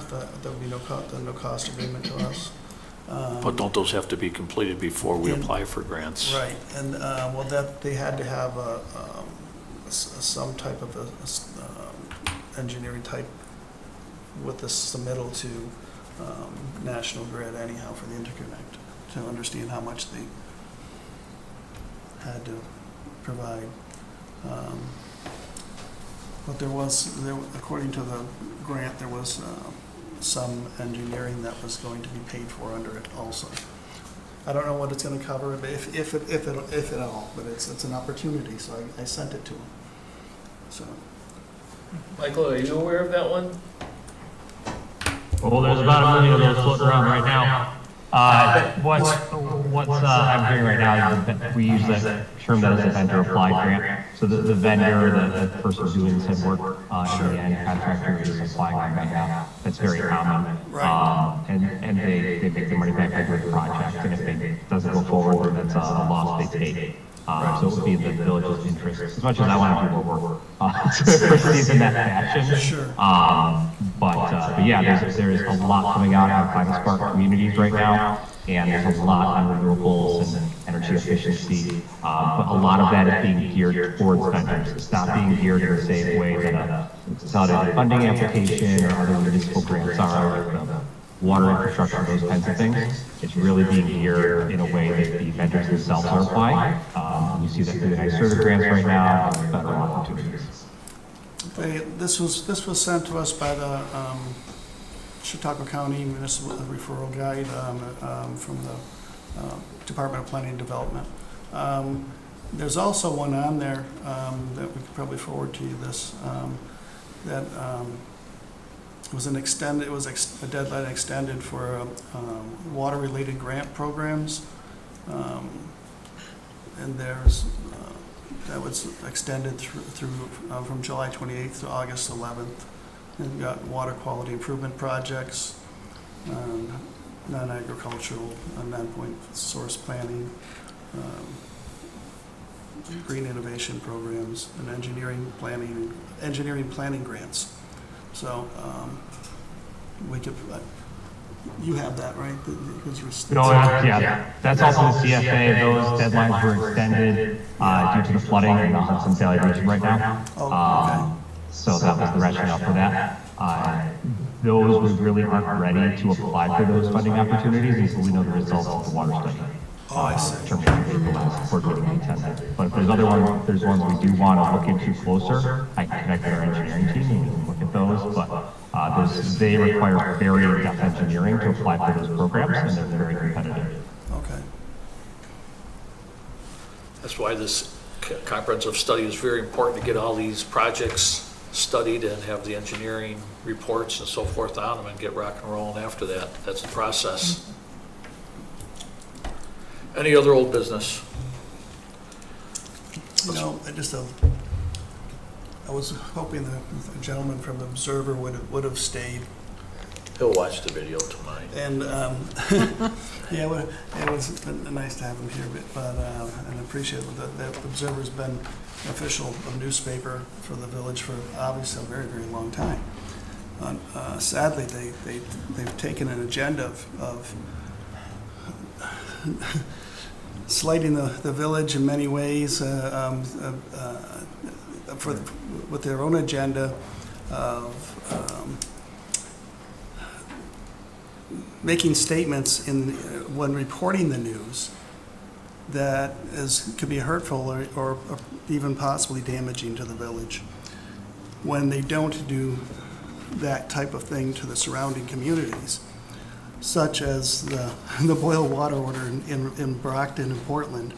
It was matter of fact to them. It was just a matter of fact of what happened and a matter of fact of how it was addressed. This was they're part of the North County Water District. Fredonia's not. We have our own water supply, but if anything happens to us, there's many. Page. It's front page with these remarks that are very unkind to the village. But it doesn't stop there. It seems to be with everything. Apparently Observer doesn't feel we could operate by addressing an illegal operations of the scooters and anything else. Apparently we're supposed to only address our water concerns. Or the idea of that we may be letting pride get in our way when with this ideas of discussions of whether it's a police station or a water district or anything like that. Well, that's not true at all. This village takes, and the trustees and the mayors, we take pride in doing our due diligence, making sure we do our research and get our facts straight. And to have this constantly happen is to the detriment of the village. When you have such a nice place to live, and I feel that it's uncalled for when they don't do it to other places. You know, we're taking the fun out of our village. It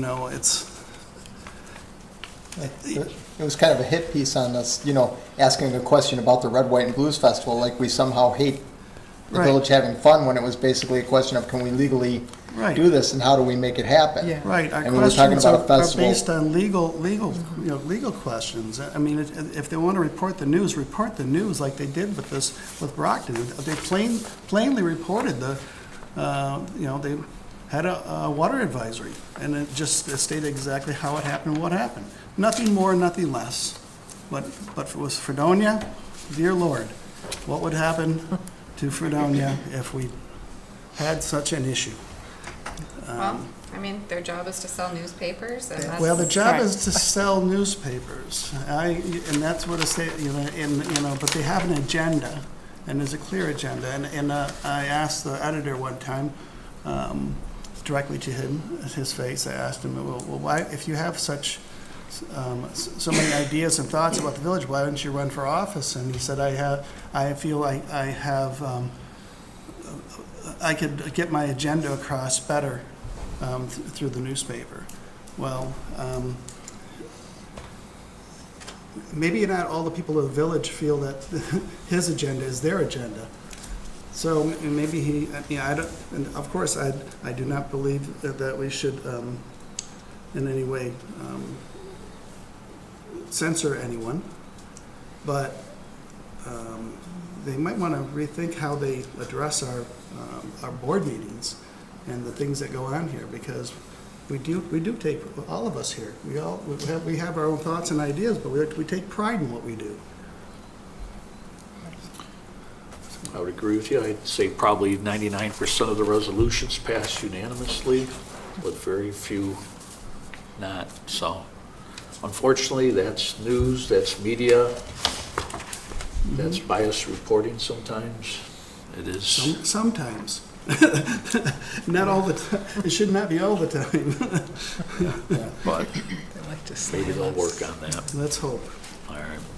Department reports, code enforcement, anything from you, Chuck? Okay. Scott, DPW, anything from you, sir?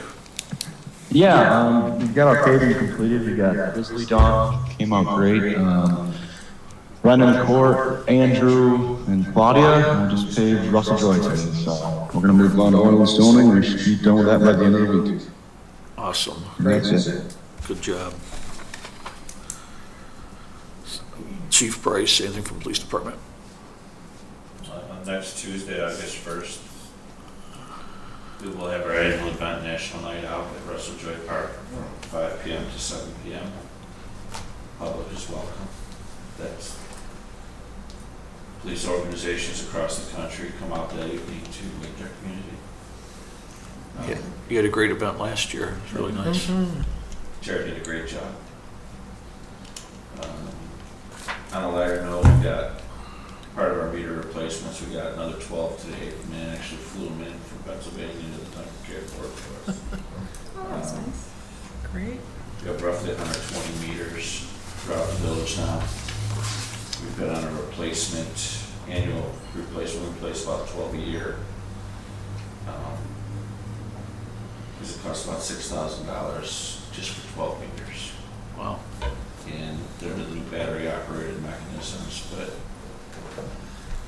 they're being replaced annually. Is there any spots that still need meters that don't have them?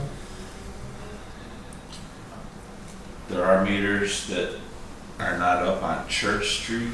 I'm not sure if it's been decided that we're leaving those without meters. No, we need meters in those. I'm not sure what's been decided.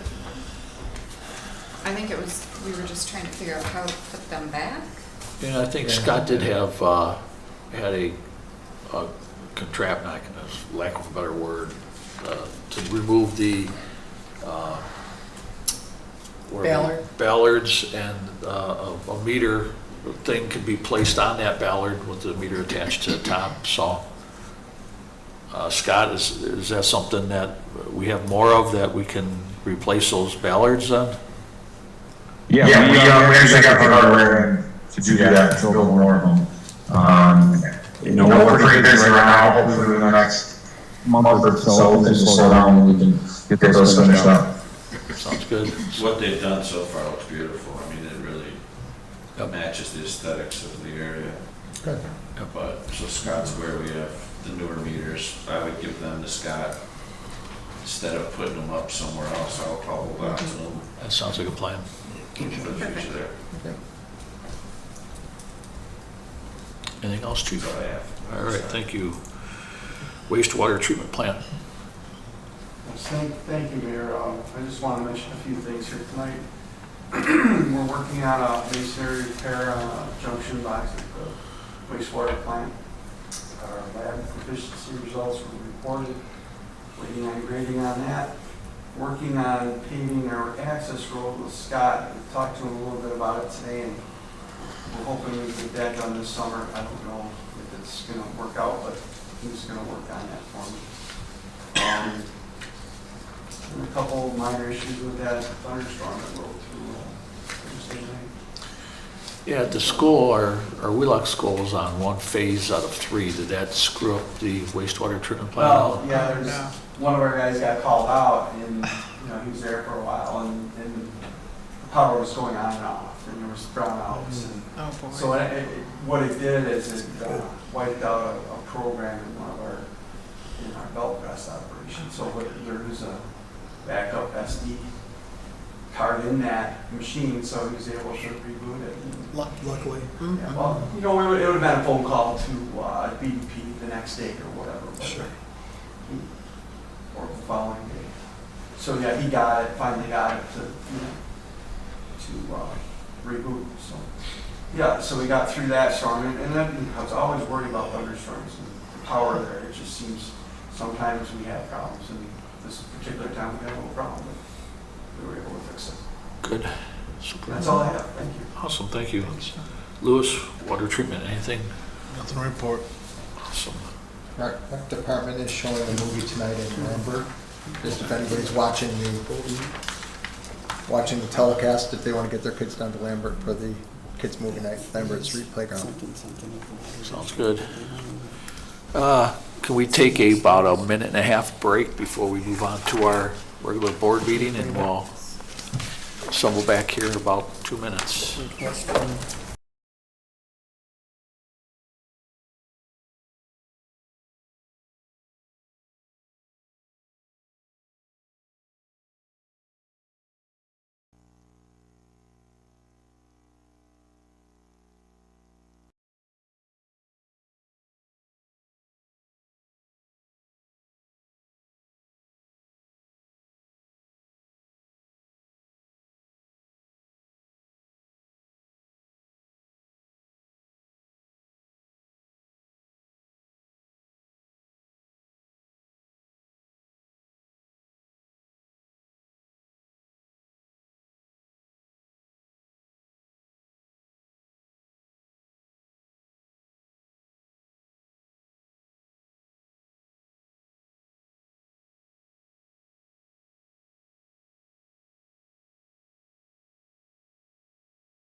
on July 24th, 2023. I call this meeting to order on Monday, July 24th, 2023 at 8:19 PM. Do a roll call of the trustees. Trustee Linden. Here. Trustee Twitchell. Here. Trustee Byrd. Here. Trustee Syracuse. Here. Trustee Esperson. Here. Thank you. Would we please all stand for the Pledge of Allegiance? I pledge allegiance to the flag of the United States of America and to the republic for which it stands, one nation, under God, indivisible, with liberty and justice for all. Thank you. Approval of the minutes, please.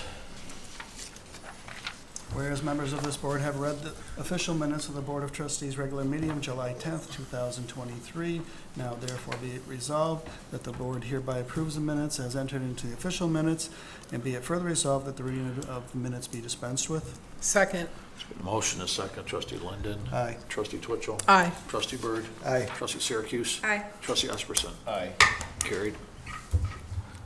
This portion of the meeting is for public comment. Any member of the public wishing to speak once recognized shall stand at the microphone and state their name and address. Speakers will be allowed 3 minutes if speaking for themselves or 5 minutes if speaking on behalf of a group.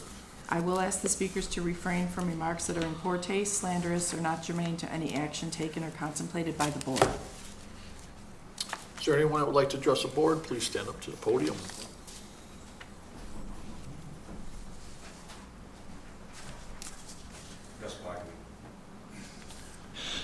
Two and a half months ago, I foiled the Village of Fredonia for all and any COI for the farmer's market.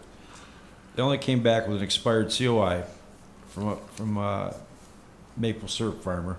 Expired April 15, 2023. I received an appeal letter from the mayor after being stonewalled installed by the clerk. It says, "Dear Mr. Pokovic, please accept this correspondence from the village regarding the appeal to your FOIL request received by the village on Monday, June 26, 2023. The original response explained that the village was not in possession of the current records requested and provided you a copy of the prior response records. Your appeal that determination. Your appeal is denied as the village is not in possession of the records described in the FOIL request. Please note that this decision is being sent to both yourself and Committee on Open Government." Well, with that being written and said, apparently nobody's got any insurance in the market. They don't hold any COI, so they can't have any insurance. They haven't shown it to the village. You hadn't passed it on to me. And the only one I did see was expired, and they're still in the market. This weekend there's 15, 20 people in the market. Do they have insurance? Does anybody know? Okay, so Pete, the market rep, stood up here at the board meeting reassuring everyone that all participants were following the rules with insurance. The leadership of the market lied to the board and the planning board also. He stood up in front of the planning board. Two people did. They lied.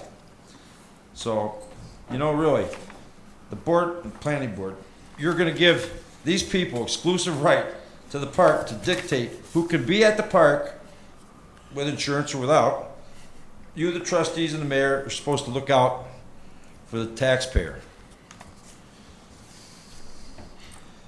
The taxpayer's best interest, to make sure that no risk of liability to the taxpayer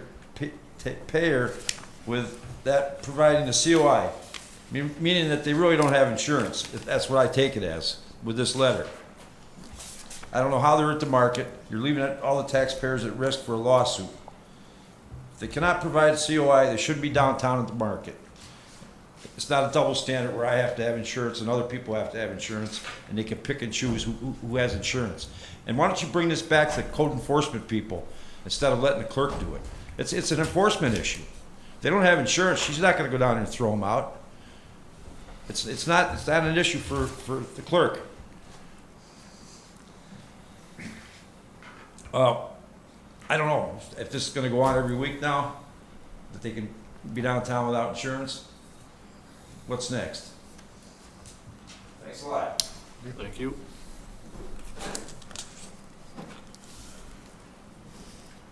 there anyone else that would like to address the board? Anybody else that would like to address the board? Is there any correspondence that needs to be?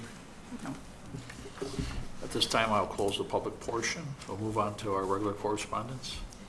Correspondence dated June 29th, 2023 was received from Larry Fiorella, chairperson for the Red, White, and Blues Festival, requesting the following uses of village property for the annual Red, White, and Blues RWB Festival on September 8th and 9th, 2023. Be it resolved that the request from Festivals Fredonia to use the gazebo and Barker Common Friday, September 8th and Saturday, September 9th, 2023 for the Red, White, and Blues Festival and 9/11 Motorcycle Memorial Run is hereby approved as set forth below. On Friday, September 8th, activities will take place first at American Legion Post 59 starting at 6 p.m., then move to Prospect Street. There will be a band performing at 8 p.m. at the Fredonia Beaver Club. The Beaver Club will also have food and activities at their pavilion throughout the evening. We respectfully request the following for Friday. Please place trash receptacles barrels in front of 64 on the Rocks and at the end of the driveway at the American Legion, the Beaver Club, and the front of each establishment. This will serve as virtual boundaries for alcohol if allowed and approved, as well as keep littering to a minimum. No glass containers will be permitted outside the doors of any establishment. On Saturday, September 9th, activities around the park will include music in the gazebo, Fredonia Farmers Market, and many craft vendors, wineries, and food vendors. We respectfully request the following for Saturday. Use of West Barker Common and gazebo from 8 a.m. to 8 p.m. Parking meters bagged as no parking around the perimeter of West Barker Common, including both sides of Park Street and Church Street and between Temple Street and Center Street and the north side of Main Street starting at 8 a.m. Musicians, vendors will use this space for loading and unloading. Request to suspend the open container law, local law 81-4 within West Barker Common and throughout the village in front of establishments participating in the festival to allow wineries to operate near the park from noon until midnight and festival participants to be outside on the sidewalks in front of participating establishments. The list of participating establishments is attached for your information. Committee will provide cleanup assistance in the park after the festival. Picnic tables, as many as possible, placed in the gazebo side of Barker Common closer to Park Street. Close Water Street between Main and Canada Way Streets from noon to midnight. Close Church Street from Temple to Center. The churches will formally be notified. If necessary, frame tents will be set up in front of the gazebo in the middle of Church Street in the event of inclement weather. Frame tents will not require any pounding of stakes into Church Street. Trash receptacles throughout the park and in front of taverns on Water and Main Streets, which will also serve as practical boundaries for alcohol. No glass containers will be permitted outside the doors of any establishment. New this year, we will be hosting a VIP-only tent for corporate and community sponsors in Barker Common on the gazebo side of the park near Temple Street. We will be requiring private ticket attendees only and will not be selling any food or drinks in the tent. All will be complimentary for the attendees. You will receive copies of the event permit if necessary prior to the event. This will be secured by volunteers at the entrance to the tent throughout the event. In addition to the street closures above, please allow for additional closure of the alleyway, parking lot, driveway between DeJohn's and Ellicottville Brew Company, and from Fred's to Eagle Street. Pedestrians have tended to remain in the way of traffic, and closing these alleyways will improve safety in this area. The western parking lot is still accessible from the main entrance near Lena's Pizza via Canada Way Street. The entrance to the alleyway between Fred's and Eagle Street will have limited access from Eagle Street. Lastly, we request a police escort out of the village on the start of the annual 9/11 motorcycle run and a police escort back into the village as the motorcycles return. Although the route has not yet been finalized, the plan for escorting out will be at 11 a.m. from the American Legion to routes 60 and 20 and return from the top of Main Street at Houghton Park back to the American Legion parking lot by 2 p.m. A certificate of insurance will be provided listing the village as additionally insured in the amount of $1 million. The farmers market will set up in the park and street as usual in front of Village Hall and will extend its hours until 5 p.m. on Saturday if they choose to. This will allow for participating wineries the ability to sample and sell their wine in accordance with New York State agricultural laws. Each winery will provide their certificate of insurance, including liquor, legal liability rider, naming the village as covered under their liability policy. We respectfully request that the Fredonia Police Department set up their lighted sign to warn of pedestrian traffic on Main Street near Prospect Street on Friday and Main Street near Water Street on Saturday. Be it further resolved that the activities taking place on village property is subject to the direction and control of the Fredonia Police Department. Second. There's been a motion and a second. Trustee Linden? Aye. Trustee Twitchell? Aye. Trustee Byrd? Aye. Trustee Syracuse? Aye. Trustee Esperson? Aye. Carried. Correspondence dated July 14th, 2023 was received from Amy Piper, Administrator of the Fredonia Wheelock Early Childhood Center, requesting to place 2 yard signs at the entrance to Russell Joy Park. A sign encouraging parents to register their child for pre-K and kindergarten, and a sign inviting families to the first Early Childhood Jamboree in August. Be it resolved that the request from Amy Piper to place 2 signs at the entrance of Russell J. Park from July 25th to August 25th, 2023 is hereby approved. Second. It's been a motion and a second. Trustee Linden. Aye. Trustee Twitchell. Aye. Trustee Byrd. Aye. Trustee Syracuse. Aye. And Trustee Esperson. Aye. Carried.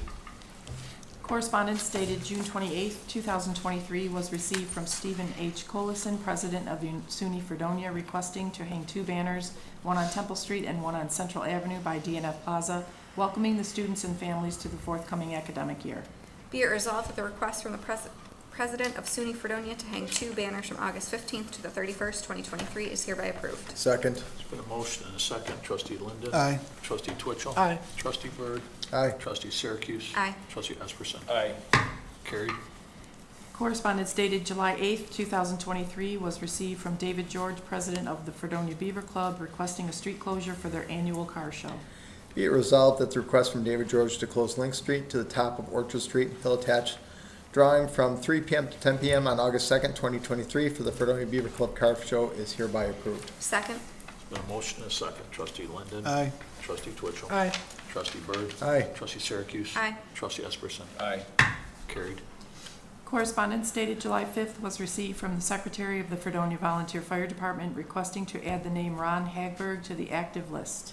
Be resolved that the request from the Fredonia Volunteer Fire Department to add Ronald Hagberg, Fredonia, New York, to the active roll of the Hook and Ladder Company is hereby approved.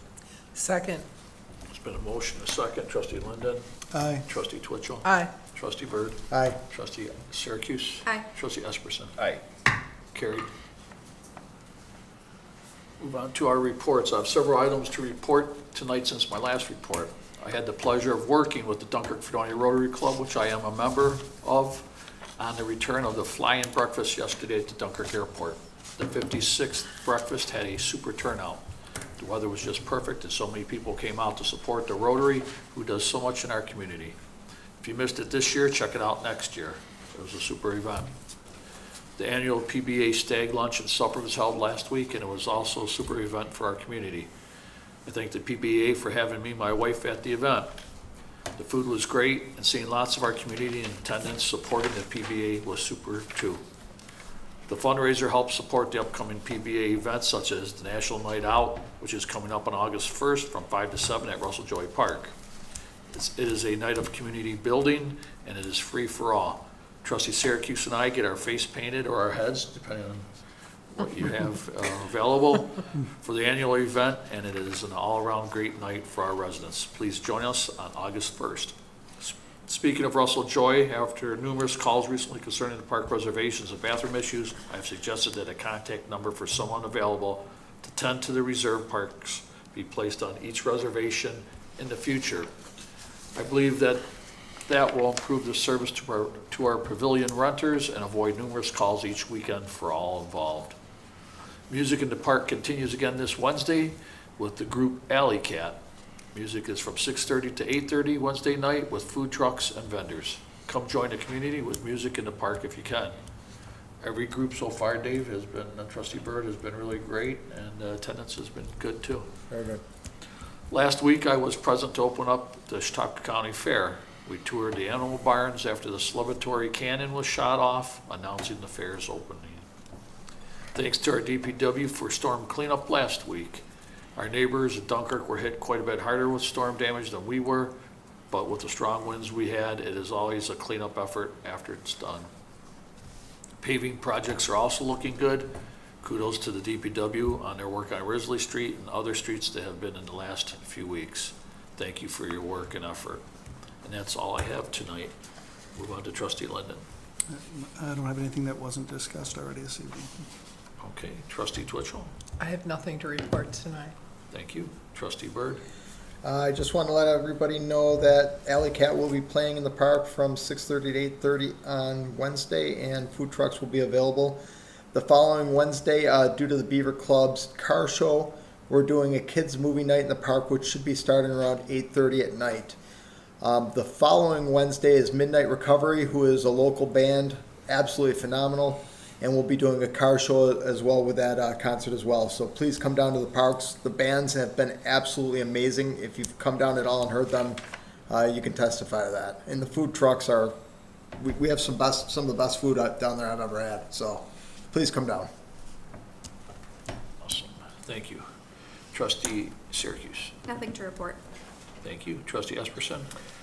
Yeah, I had the opportunity to meet today with Scott and Lewis, and we went over the health department, the Chautauqua County Health Department list of violations, just to get a sense of the ones that have already been taken care of and where we are with the ones that aren't quite completed yet. And I note that we need to submit a plan no later than August 15th about how we're going to address the violations that have not already been addressed. So we want to put that on our calendar and make sure we get something to the health department by then.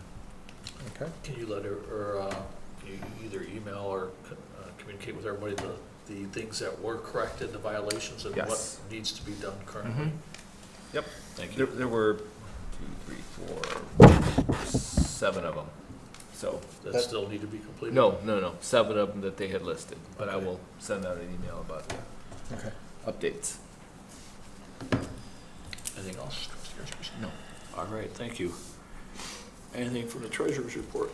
Yes, I have the end of our fiscal year 22-23 numbers. I'll start with the general fund. Our expenses were $7,396,987.30. Revenue was $7,409,781.94, with a net income of $12,794.64. A lot of the income had to do with moving the ARPA funding in for different projects, so that kind of skews the numbers a little bit. They wouldn't be typically that high. But that's a good thing. Yeah, it does help. It helped us get some purchasing done and some of the work done that we needed. Our water fund expenses were $1,770,398.64. Revenue was $1,449,043.01, with a net income of negative $321,355.63. Sewer expense, $2,309,495.49. Revenue is $1,654,330.87, with a net income of negative $655,164.62. All of that being said, we did quite a bit of work at the sewer plant this year, replacing and maintenance on some of the equipment. So that was why the expenses were so much higher in that fund. As far as the water and sewer income, that's going to increase by approximately $137,000 for each fund because of the increase of 15 cents per thousand that we put in place starting June 1st. That would make sense why our water bills are a little bit higher. A little bit, yeah. Starting in June. Louis, are some of the chlorine costs and that stuff starting to come back down again, or? No. They bid so they can really stick it right where it is for the rest of the year anyway, so.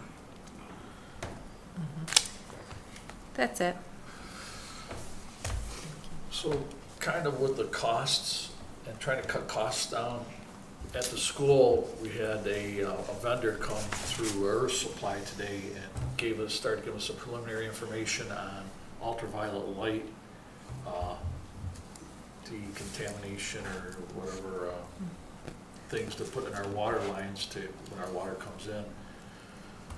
Now, I don't know if we would do a cost benefit analysis on, I know every time we buy chlorine, it's going up exponentially every single time, whether it's the cakes or liquid or gas. I mean, it's tremendous. I wonder, and I don't know, and I guess maybe that would be something to look to in the future, but I don't know if it'd be worthwhile to look into that, whether you think, I don't know if you know offhand just right now, if that'd be beneficial to go, because they do make these systems for municipal water systems to not decontaminate, but Disinfect? Disinfect is the word I was looking for. So, you know, I don't know if a cost benefit analysis would be good, because I know right now you're looking into getting maybe back into gas, chlorine. Also looking into ammoniacs, strip salt and create chloramines, and then they'll floor disinfection byproduct that we're kind of on the edge on. So I'm just doing a little more research and trying to get quotes on that. Do you have any ideas on like the UV light, whether that's? Not really, I have no experience with that. I mean, I think, and how the vendor explained it, it's more beneficial at the end of the system. Like if you want to put these in your houses, and like we're thinking of the school, and they were actually going to contact the college too, that at the end of the process, you know, that's where you could, you know, you wouldn't have to worry about boiling your water coming into your house. You could have those, so that might be something. I'm not sure what the costs are, but they, you know, maybe even as a homeowner, if, you know, I hope we don't have any more boiled water, but it's always something that's always there. And I think as a school district or college, that might be something more. But I didn't know on a municipal level if that was something that we ever looked into to see if it cost, you know, the cost.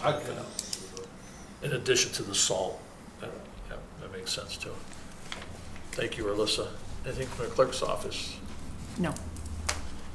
Okay. Move on to additional reports, please. Code enforcement report for the month of June 2023.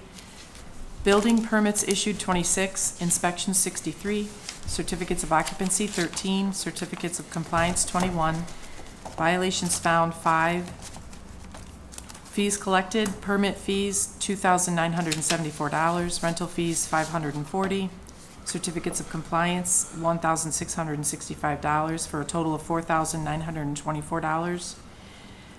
Rental inspections 10, rental renewals 5, property maintenance, junk cars removed 2, property maintenance found 8, removed 3. There was 1 stop work order issued, 25 permits generated $2,974 in revenue. The estimated cost of work for the month of June was $406,079. Those are all the reports I have. Thank you. Move on to resolutions. Whereas the Village of Fredonia's Code, Chapter A 312, Fees, contain the standard schedule of fees in the Village of Fredonia, and whereas A 312-5 of the Code states the Board of Trustees may periodically review the fee schedule set forth in A 312-4 and may, by resolution, amend the fees set forth therein, whereas the Code Enforcement Officer has reported difficulties in seeking and receiving payment for fees owed and recommends that the Board amend the Chapter A 312 to include a late fee for any payments owed to the Code Enforcement Office, and whereas the Board of Trustees agrees that with such recommendations, now therefore be it resolved that the Board of Trustees hereby amends A 312-4 to include the following: Code Enforcement late fee. Any payments owed to the Code Enforcement Office shall include an additional $10 late fee for payment not made within 10 days of the payment due date. An additional $10 late fee will accrue for every additional 10 days the payment is not made, i.e. a payment that is 30 days late will be subject to a $30 late fee. And be further resolved that the resolution amendment of A 312-4 shall be effective immediately. I second that. There's been a motion and a second. Trustee Linden? Aye. Trustee Twitchell? Aye. Trustee Byrd? Aye. Trustee Syracuse? Aye. Trustee Esperson? Aye. Carried. Whereas the Village of Fredonia and Bird Rides Incorporated are parties to a contract which was effective July 1st, 2022, and whereas the contract allows the village to terminate the contract upon a 30 days notice, if deemed reasonably necessary for public health and safety reasons, or if the services or operators become operationally impracticable, and whereas the code violation was used relating to the storage of the scooters provided by Bird Rides Incorporated, and whereas scooters have been found in various locations after using, including but not limited to sidewalks, right-of-ways, residential driveways, and yards, and whereas scooters are not permitted to be utilized on sidewalks, but users have been observed utilizing scooters on the sidewalks, and whereas the Board of Trustees has determined that Bird Rides Incorporated has functioned in a way that raises several public health and safety concerns, including but not limited to the above described incidents and observations, and whereas the Board of Trustees has determined that such actions warrant the termination of the contract between the village and Bird Rides Incorporated, now therefore be it resolved that the Village of Fredonia hereby terminates the contract with Bird Rides Incorporated and authorizes the mayor and village clerk to provide written notice of such termination in accordance with the terms of the contract, including but not limited to paragraph 14. Second. There's been a motion and a second. Trustee Linden? Aye. Trustee Twitchell? Aye. Trustee Byrd? Nay. Second here, duly.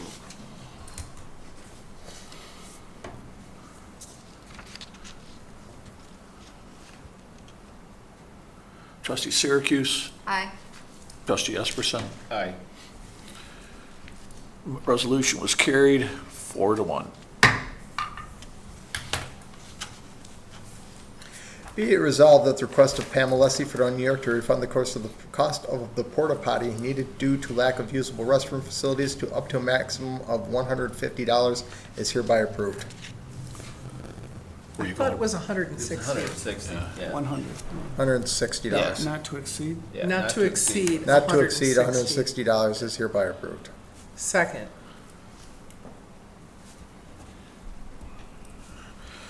There's been a motion and a second. Trustee Linden? Aye. Trustee Twitchell? Aye. Trustee Byrd?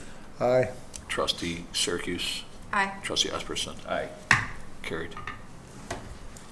Whereas the Village of Fredonia approved the purchase of 2 vehicles for the police department, and whereas Basil Chevrolet Inc. has supplied a proposal for a 2024 white Chevy Trax for $23,000 minus a $200 rebate and a $10,000 trade-in on the Dodge Durango, and whereas Basil Chevrolet Inc.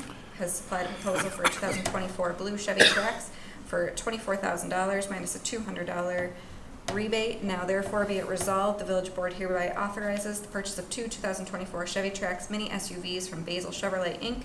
for the total amount of $36,800 plus any applicable taxes and fees. Second. There's been a motion and a second. Trustee Linden? Aye. Trustee Twitchell? Aye. Trustee Byrd? Aye. Trustee Syracuse? Aye. Trustee Esperson? Aye. Carried. Whereas the Village of Fredonia paid $250,000 for the down payment for the aerial truck for the fire department, and whereas the volunteer fire department agreed to reimburse the village, now therefore be it resolved that the Fredonia Volunteer Fire Department to pay $250,000 from the Capital Reserve Equipment Fund to the Village of Fredonia is hereby approved. Second? There's been a motion and a second. Trustee Linden? Aye. Trustee Twitchell? Aye. Trustee Byrd? Aye. Trustee Syracuse? Aye. Trustee Esperson? Aye. Carried. Be it resolved that the request from Fire Chief Myers to attend the New York State Career Fire Chiefs meeting at the City of Peekskill Fire Headquarters, September 19th, 22nd, 2023, at a cost to not to exceed $350 is hereby approved. Second. There's been a motion and a second. Trustee Linden? Aye. Trustee Twitchell? Aye. Trustee Byrd? Aye. Trustee Syracuse? Aye. Trustee Esperson? Aye. Carried.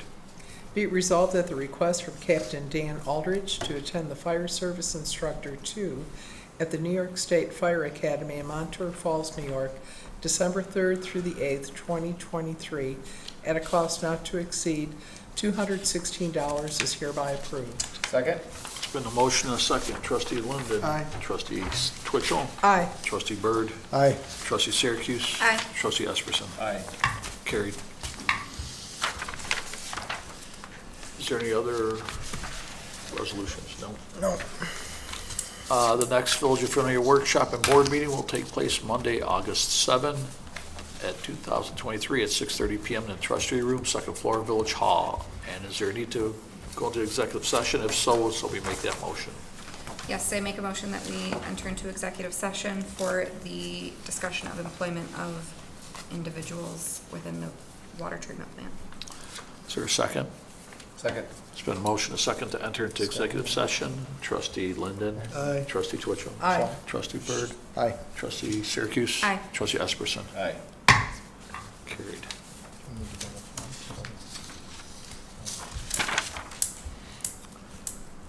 And we'll wait for Mr. Reed.